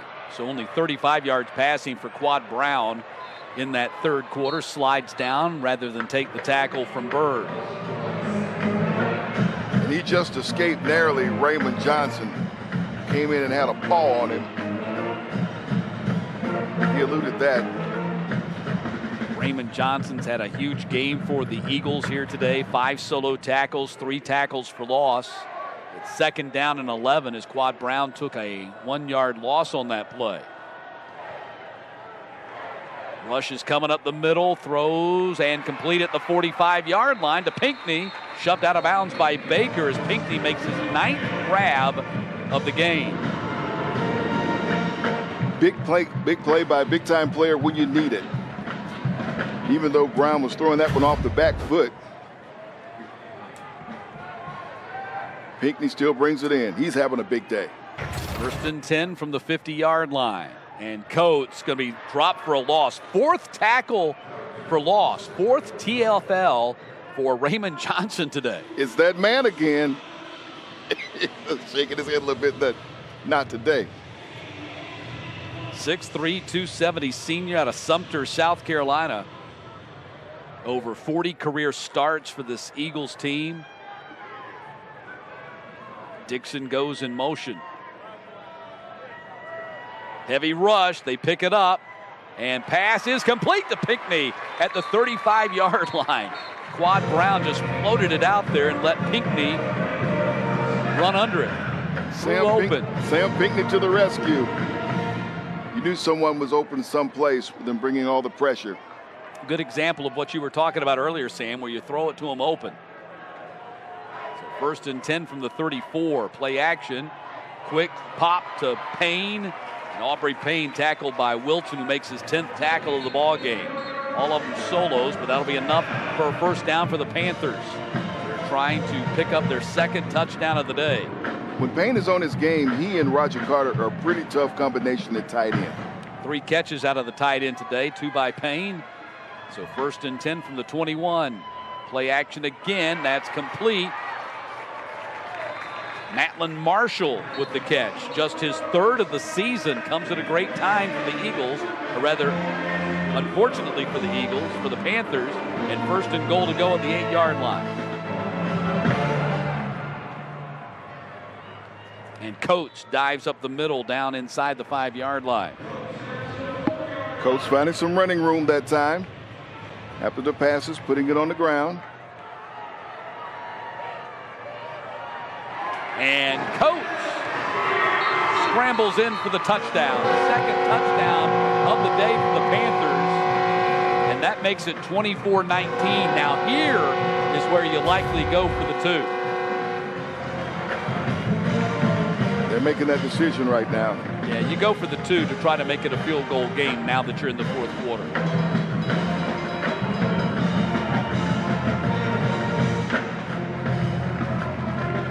Changing out some personnel.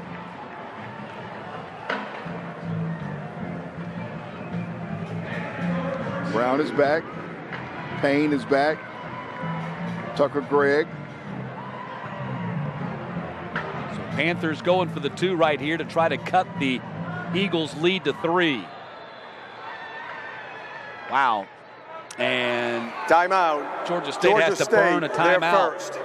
But it's a big play. You're not on the same page. You need to burn that timeout to make sure you're on the same page.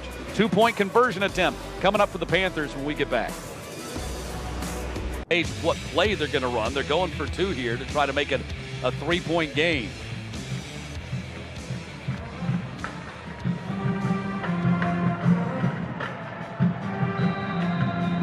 Coates has already cut it to 24-19 on his 4-yard touchdown run. Now the 2-point try. Pinckney in motion. Brown looking back. Throw back. Poor pass. Nowhere close. Payne stopped at the 14-yard line. And the score remains 24-19. That's what they came up with out of the timeout. Not what you wanted to do. And I'm not sure if you wouldn't have just gone ahead and ran it from that one the way you had been running it at the end of that possession. Maybe take a chance on it being on the ground. But you roll out to the right side. You don't like what you see. You throw it back and you throw it behind your receiver there. Well, it's the tight end. He's catching the ball. He's got to get 14 yards. He's your tight end. He's not the speediest guy in the world. I obviously they were trying to flood to the far side and then throw back and get some isolation there, and it just didn't work. So it was the right call to go for the 2. They just didn't get it. So 24-19 as the Eagles get ready to go back on offense. And here's typically, you alluded to it, and we've talked about it, the limited possessions. This is typically where it's going to be an onus on your defense to get the ball back, to get a 3 and out or limit this drive. This is the kind of situation the Eagles thrive in. Got the lead, get the ball, go on a 7 or 8 minute drive and chew up a lot of clock. And that is what Shai Werts and the Eagles will seek to do. About to get the ball back here. Turned from the 19-yard line. Caleb Hood still on his feet and finally dropped at the 33. Kickoff tackle made by Jacob Freeman. Was that might have been Muhammad. There's 2 number 9s, probably Jamil Muhammad. That is Jamil Muhammad that made that stop. That's a young man who came here from Vanderbilt last year. As a quarterback, right? A quarterback. Got an injury on the field here. And man down for Georgia Southern is Tyler Bride. He's another Atlanta area kid, played his high school ball at Greater Atlanta Christian.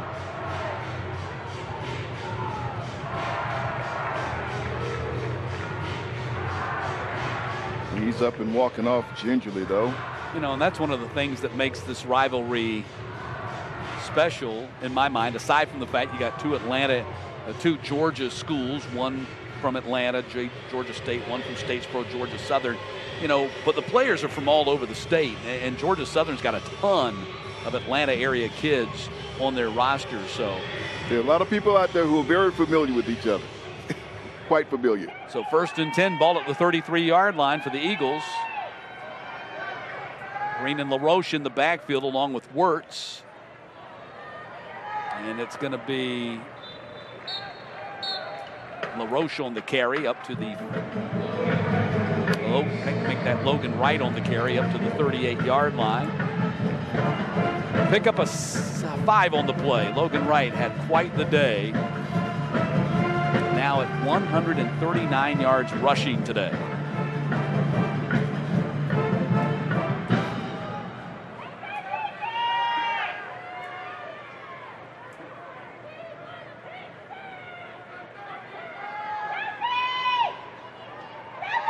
Green burst up the middle, and that's a first down carry up to the 46-yard line. Gerald Green.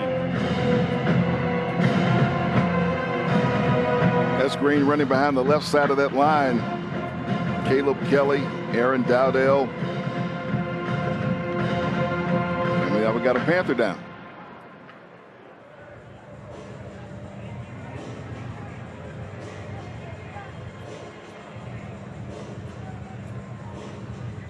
See if we can get an ID on who that player is. It's Quavian White, number 20. So the cornerback, Quavian White, flat on his back at the 46-yard line.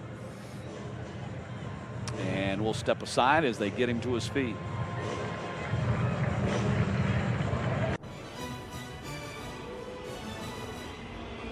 So they get Quavian White off the field.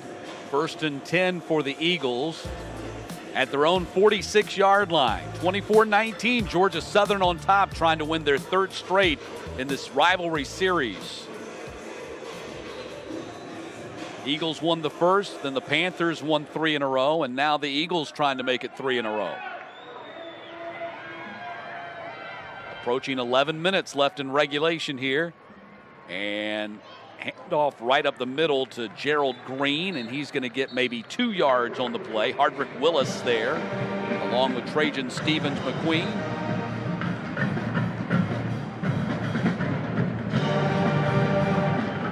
This is where the Eagles go into slowdown mode. Everything they're doing is very deliberate. There's no hurry whatsoever in what they're doing. They're into the huddle slow, they break the huddle slow, they get up to the line, they stand there and run some clock. Play clock is down to 8. Running option here, Wirtz across the 50, across the 40, and Wirtz all the way down to the 37, and let's see if he's okay. He took a big shot at the end of that run. He's going to come out of the game. Coming out of the game, like he may have re-injured that shoulder. It's favoring that right shoulder some. Here he is. Takes a pop on it right there. 35, Keon Carter. So let's see. Justin Tomlin back in the ball game at quarterback for the Eagles. So Wirtz has gone to the 10th. They've had to do this a couple of times here today. 1st and 10 after the run by Wirtz. And Gerald Green dives forward to the 35-yard line. Carroll in on that tackle for the Panthers, as was Willis. We'll watch that 10 on the sideline and see if Wirtz comes back out. Meanwhile, here's another look at it. Yeah, took a hard shot. That was Keon Carter, as you pointed out, hit him hard on that right shoulder that he injured at Army last week. So 2nd down, he was a game time decision for the Eagles today and did start. Tomlin, man, he takes a shot too at the 35-yard line again. Keon Carter bringing the lumber, and it's going to be 3rd down. He hadn't done that too much today. He got a taste of what's been going on out there all day long. Wow. Big shot there, Carter. Carroll. That's 2 big hits by Keon Carter on the quarterback, and Wirtz out of the tent, but over there on the sideline. 3rd down and 7 with the ball at the 35, line to gain the 28. Justin Tomlin in there at quarterback for the injured Wirtz right now.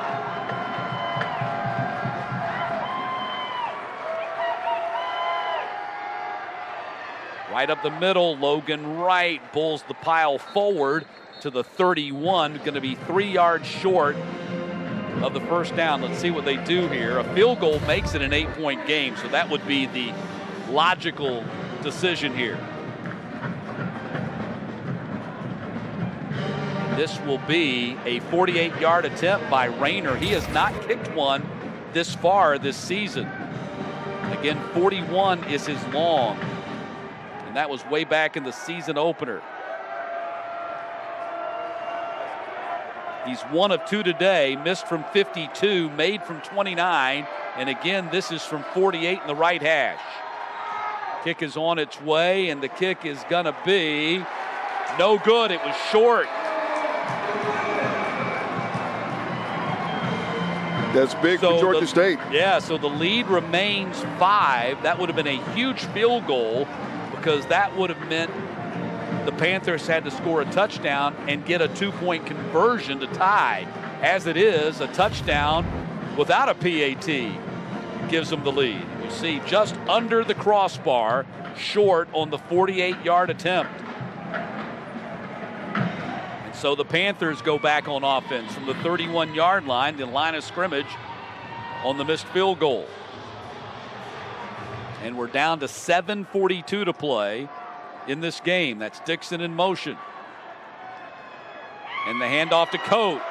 Out across the 40, and Coates up to the 44. And a first down on the 13-yard run by Destin Coates. Nice run by Coates, breaks it to the right side. Behind Pat Bartlett. Jonathan Bass, the right tackle. 1st and 10. Coates up over 40 yards rushing in this game. 13 for 47 to be precise, 3.6 average. Slingshot over to the far sideline, McCoy. And McCoy with his 4th catch of the ball game steps out of bounds just shy of the 50. McCoy had the Panthers' first touchdown today when he hauled in a 45-yard strike from Brown at the end of the first half. Here he is with the catch, getting out of bounds. Complete. Right back to McCoy again, and that'll get him first down. So ball at the 45 on the 5-yard pickup to McCoy. 5 catches for McCoy now for 111 yards. Panthers with 2 100-yard receivers here today. Pinckney's at 10 for 126. And the 10 catches for Pinckney is a new career high. Brown directing traffic. Now lobs it over there to Coates. Was he inbounds? Yes, he was. And a flag down too. Stepped out of bounds at the 41. That's a 4-yard pickup. Let's check the flag. Yeah. There is no foul for illegal touch. The receiver had a foot out of bounds when the pass was caught, therefore it is an incomplete pass. So there you go. The play is nullified. Incomplete, makes it 2nd down and 10. Look at it. He's out of bounds. He's out of bounds there. And then comes back in bounds to make the catch. The official dropped the hat. Yep. Pressure coming off the edge. Brown lobs downfield. What a catch at the 15-yard line by Terrence Dixon. My goodness. Maybe another you got mossed. You see that? Terrence Dixon with a remarkable catch. Let's another look at it. Got defenders all around, reaches behind him and pulls that one in. So 1st and 10 from the 14-yard line. Coates gets the handoff, bounces off his man, but can't get out of the grasp of Raymond Johnson, who drops him for a loss. 5th tackle for loss by Raymond Johnson today. I don't think I've ever seen anything like that. 5 TFLs in one game. There's another catch, another fucking Dixon. Turns around and makes that catch. And Johnson goes to the sideline looking at his left hand. So 2nd down and 11. That might be the only thing that stops him today. Got a flag here. False start. Offense number 0. 5-yard penalty. Still 2nd down. I'm not always sure about the criteria for winning Sun Belt Player of the Week honors. It's always a moving target based upon what everybody else is doing. Right. But I think 5 TFLs get you consideration. Absolutely. It should.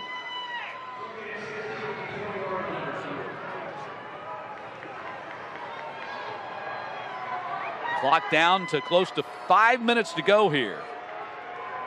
We're taking him to the tent to take a look at that hand. Brown rolling to his left and throwing. It's caught at the 7-yard line. That's Dixon again. Back-to-back big-time catches by Terrence Dixon. And now it's going to be 3rd down here with the ball at the 7. Line to gain is the 4. Big 3rd down play. Panthers just 4 of 13 on 3rd downs today. That's below their average. Free play here. Going up for the lob in the end zone, and it's broken up. But that should be a free play, right? Should be. Didn't they drop a flag? They did. Offside. Yeah. Defense number 15. Half the distance to the goal. Still 3rd down. Correction. Penalty results in a 1st down. That's right. It's a 5-yard mark-off. Half the distance, not the full 5, but enough to give them the 1st down. So now 1st and goal to go for the Panthers at the Georgia Southern 3.5. 4:41 to go in this game.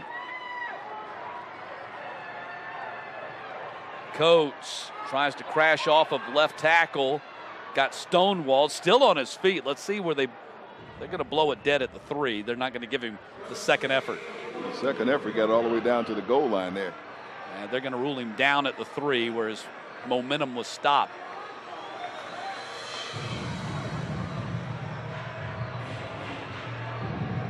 Clock approaching 4 to play.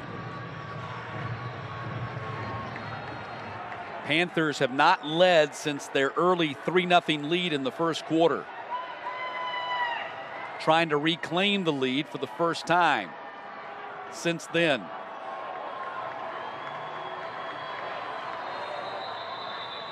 We got a whistle and a timeout. They couldn't get some things organized. Before the ball was snapped, Georgia State called their 2nd timeout.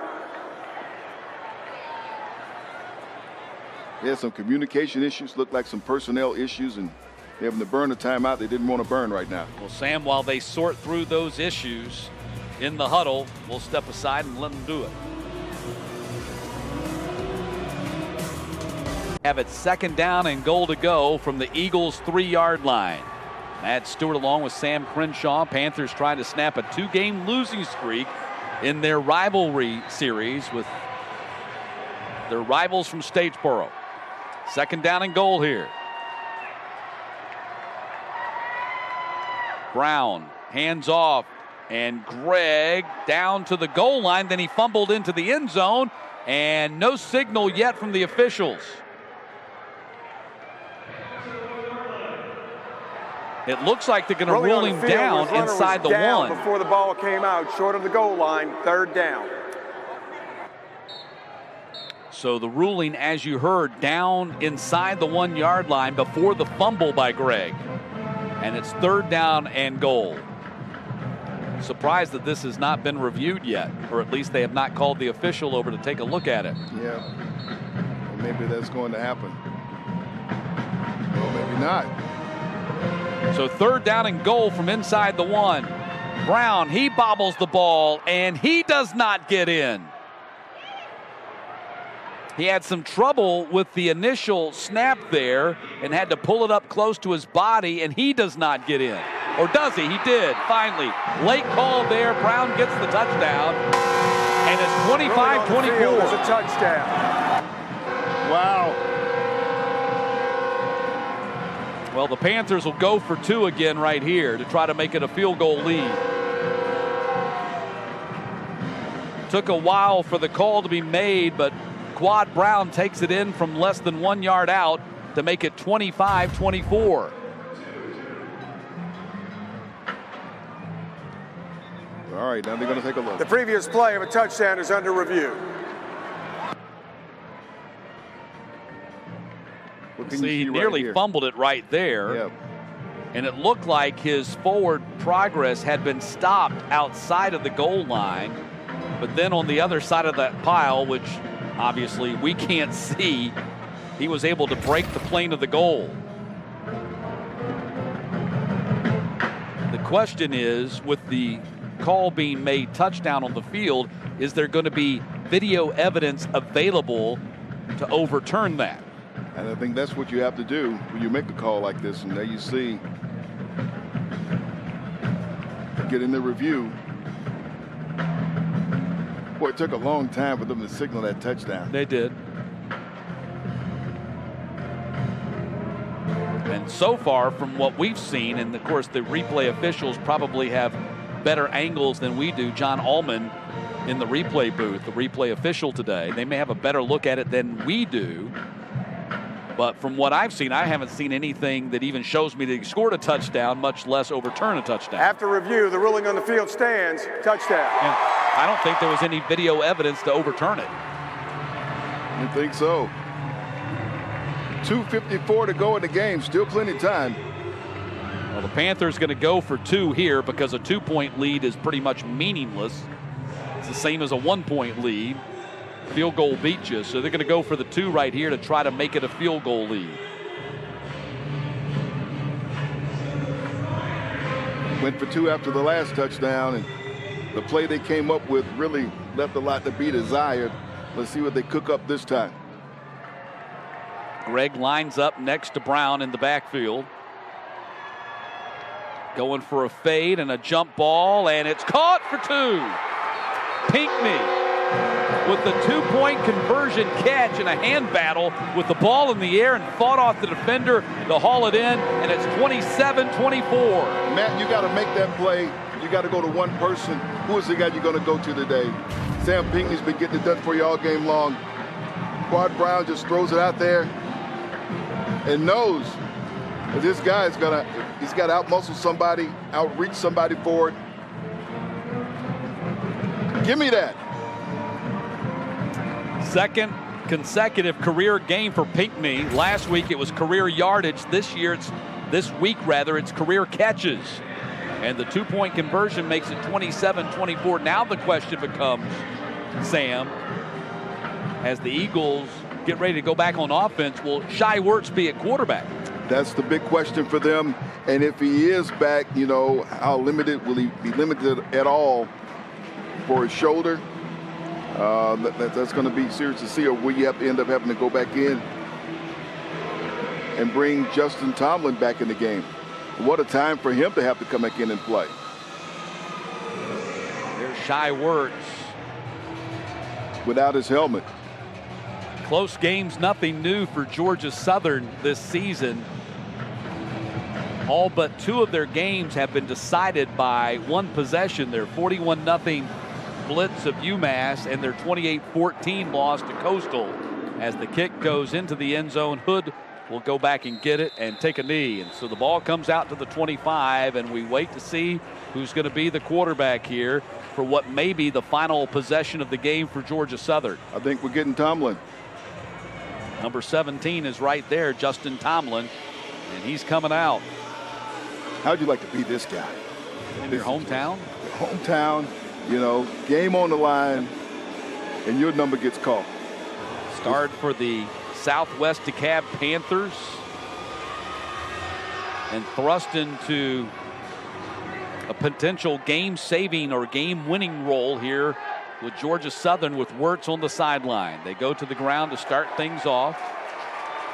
And you might think that's unusual for a team that's trailing, but not unusual for Georgia Southern, as LaRoche just does get back to the line of scrimmage. Clock continues to run.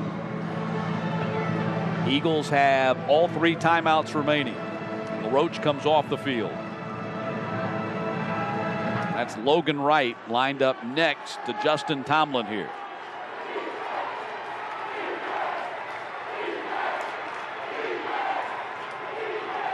Heavy rush. Strawn comes in there. Tomlin running. They got him from behind, and the ball is going to be scooped by the Panthers. Strawn hit his arm, stripped the ball. Carroll scoops it up, and the Panthers got it back. What a time for Strawn to make a play. He missed him the first time, but he came around the second time, and he was able to swat, knock the ball loose. Blake Carroll there to scoop it up.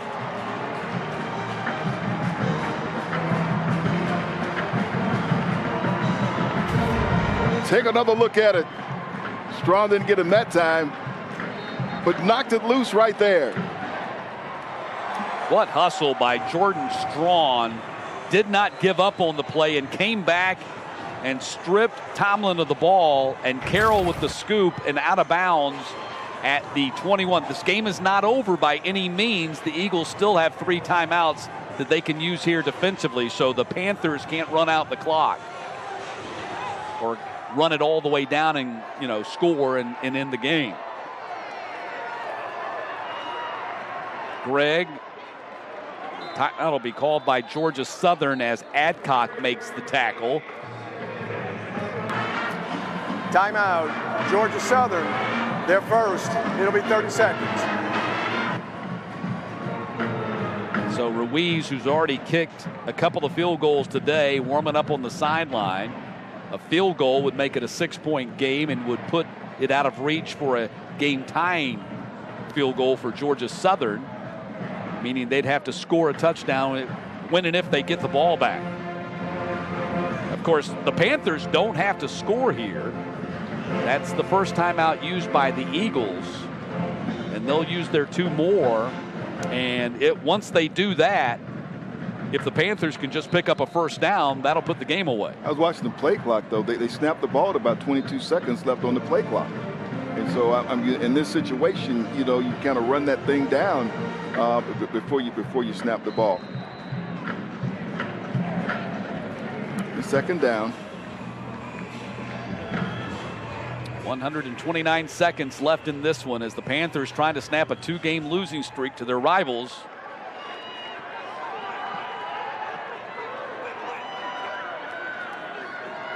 Handoff Greg. Rashard Bird chases him down at the 20-yard line. They burn another timeout, just 5 seconds off the clock there. The Eagles doing a very good job. Georgia Southern, their second. Time It'll be 30 management seconds. here. Just by the nature of the play calling here, it seems like the Panthers would be satisfied just to get a field goal out of this.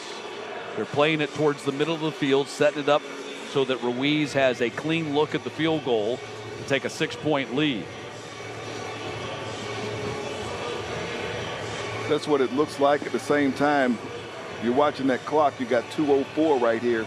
It's still leaving quite a bit of time, even though you got an inexperienced quarterback in the game when Georgia Southern gets the ball back, if they get the ball back. And you saw what you forced them, the miscue you forced them into last time. But at the same time, you still don't want to give him any time at all if he comes back onto the field. So 3rd down and 9 right here. I would anticipate they run it to the left here. Try to set it up in the middle of the field. 1 timeout remaining for the Eagles, and that's exactly what they do. And pretty much just straight up the middle. And the last timeout burned here by the Eagles stops the clock with 1:58. And again, very good time management. Timeout. Georgia Southern, their 3rd and final. It'll be 30 seconds. So on 4th down, they'll bring Ruiz out for his 3rd field goal attempt of the day.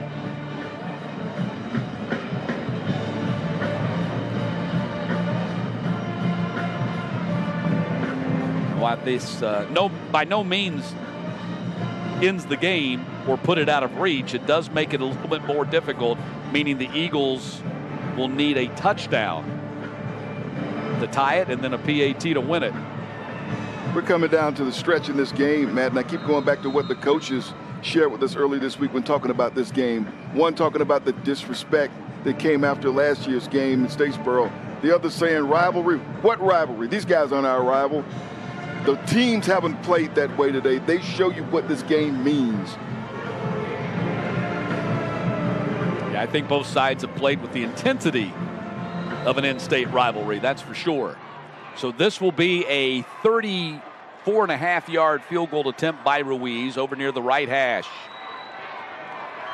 Already with a 35-yard field goal and a 29-yard field goal today. High snap. Kick is on its way, and the kick is good.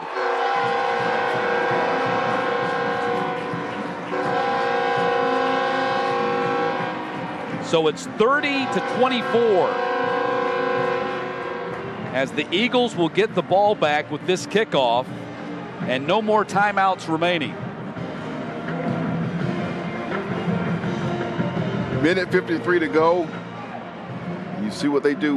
What plays are they going to run and have ready for Justin Tomlin to see if he can execute and get this team down the field.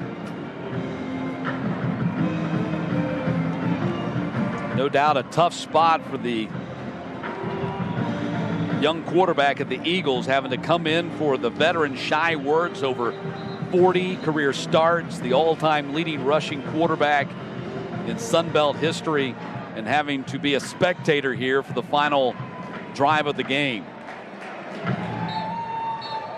You know, nobody hates this more than he does. He's been able to have some great wins quarterbacking against Georgia State.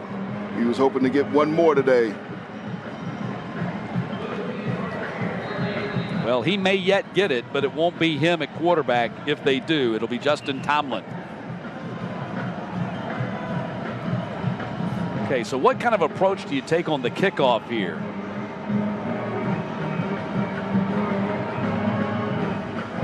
Do you kick it as deep as you can, or you do some kind of a pooch kick? No, you kick it as deep as you can, and that's going to be taken at the 3 by Hood. He's going to return it. And Caleb Hood, ooh, up to the 25-yard line, so about the same result as if he had called for a fair catch. Gore on that tackle on the special teams, and now the Eagles on offense with 1:47 to go and no timeouts remaining.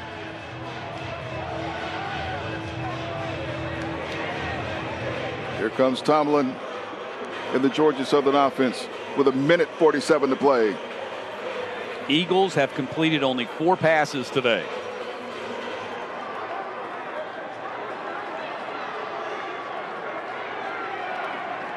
Heavy rush. That's completion number 5, but just a short gain to Murray. He quickly throws the ball out there to the officials so they can get it set. The clock is running.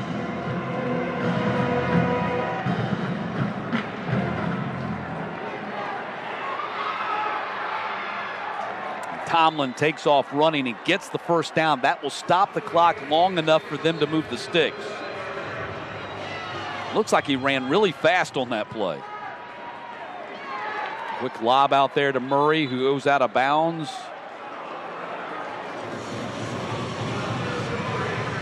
Clock running again. Ball at the 37-yard line. Eagles moving very shortly down the field. Ball is heaved down there, intercepted, and that's going to do it. Quavian White with the interception. He'll take a knee in the middle of the field, and Georgia State is going to win this game and snap a 2-game losing streak to the Eagles. Darian Anderson, the intended receiver, just broke off the route. He threw the pass out there, and Quay White was the only one there.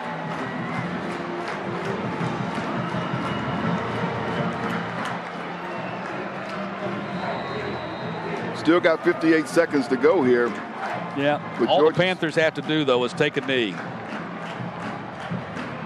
There is no way the Eagles can get the ball back unless the Panthers cough it up. And there's Tomlin.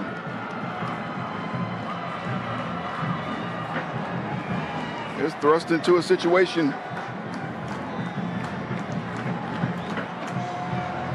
You feel bad for him right now. And there's Werts right there, giving them a couple of words. Brown takes the knee for the 2nd consecutive week. Quad Brown, a career high in passing today, 372 for Quad Brown with a touchdown. And a 10-catch day for Sam Pinckney. That's a career high for him. Defensively for the Panthers, big day for Blake Carroll. 14 total tackles, 9 solo.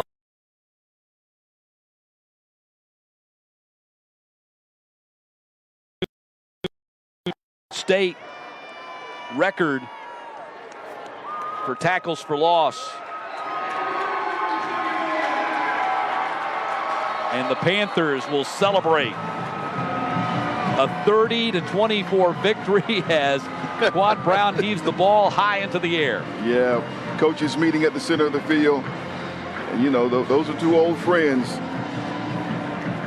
Said what you would about this game and the rivalry. With a lot of respect there. So the Panthers wrap up their regular season schedule, at least as it stands right now, which is all you can say here in 2020. They wrap up their regular season schedule at 5-4, 4-4 in the Sun Belt. The Eagles drop to 6-4 and 4-3 in the Sun Belt. They still have Florida Atlantic and App State to go. There's still a chance of a game, another game that might be out there for Georgia State. But right now, if it ends right now, this, hey, you know, what a way to go out. So congratulations, Georgia State Panthers, 30-24 victors over their rivals from Statesboro as they defeat the Eagles here in 2020. And now for my partner, Sam Crenshaw, our producer, Pat Glory, our executive producer, Amy Walker, and the entire ESPN team. I'm Matt Stewart, so long from Atlanta, where the Panthers snap a 2-game losing streak to the Eagles and win by 6.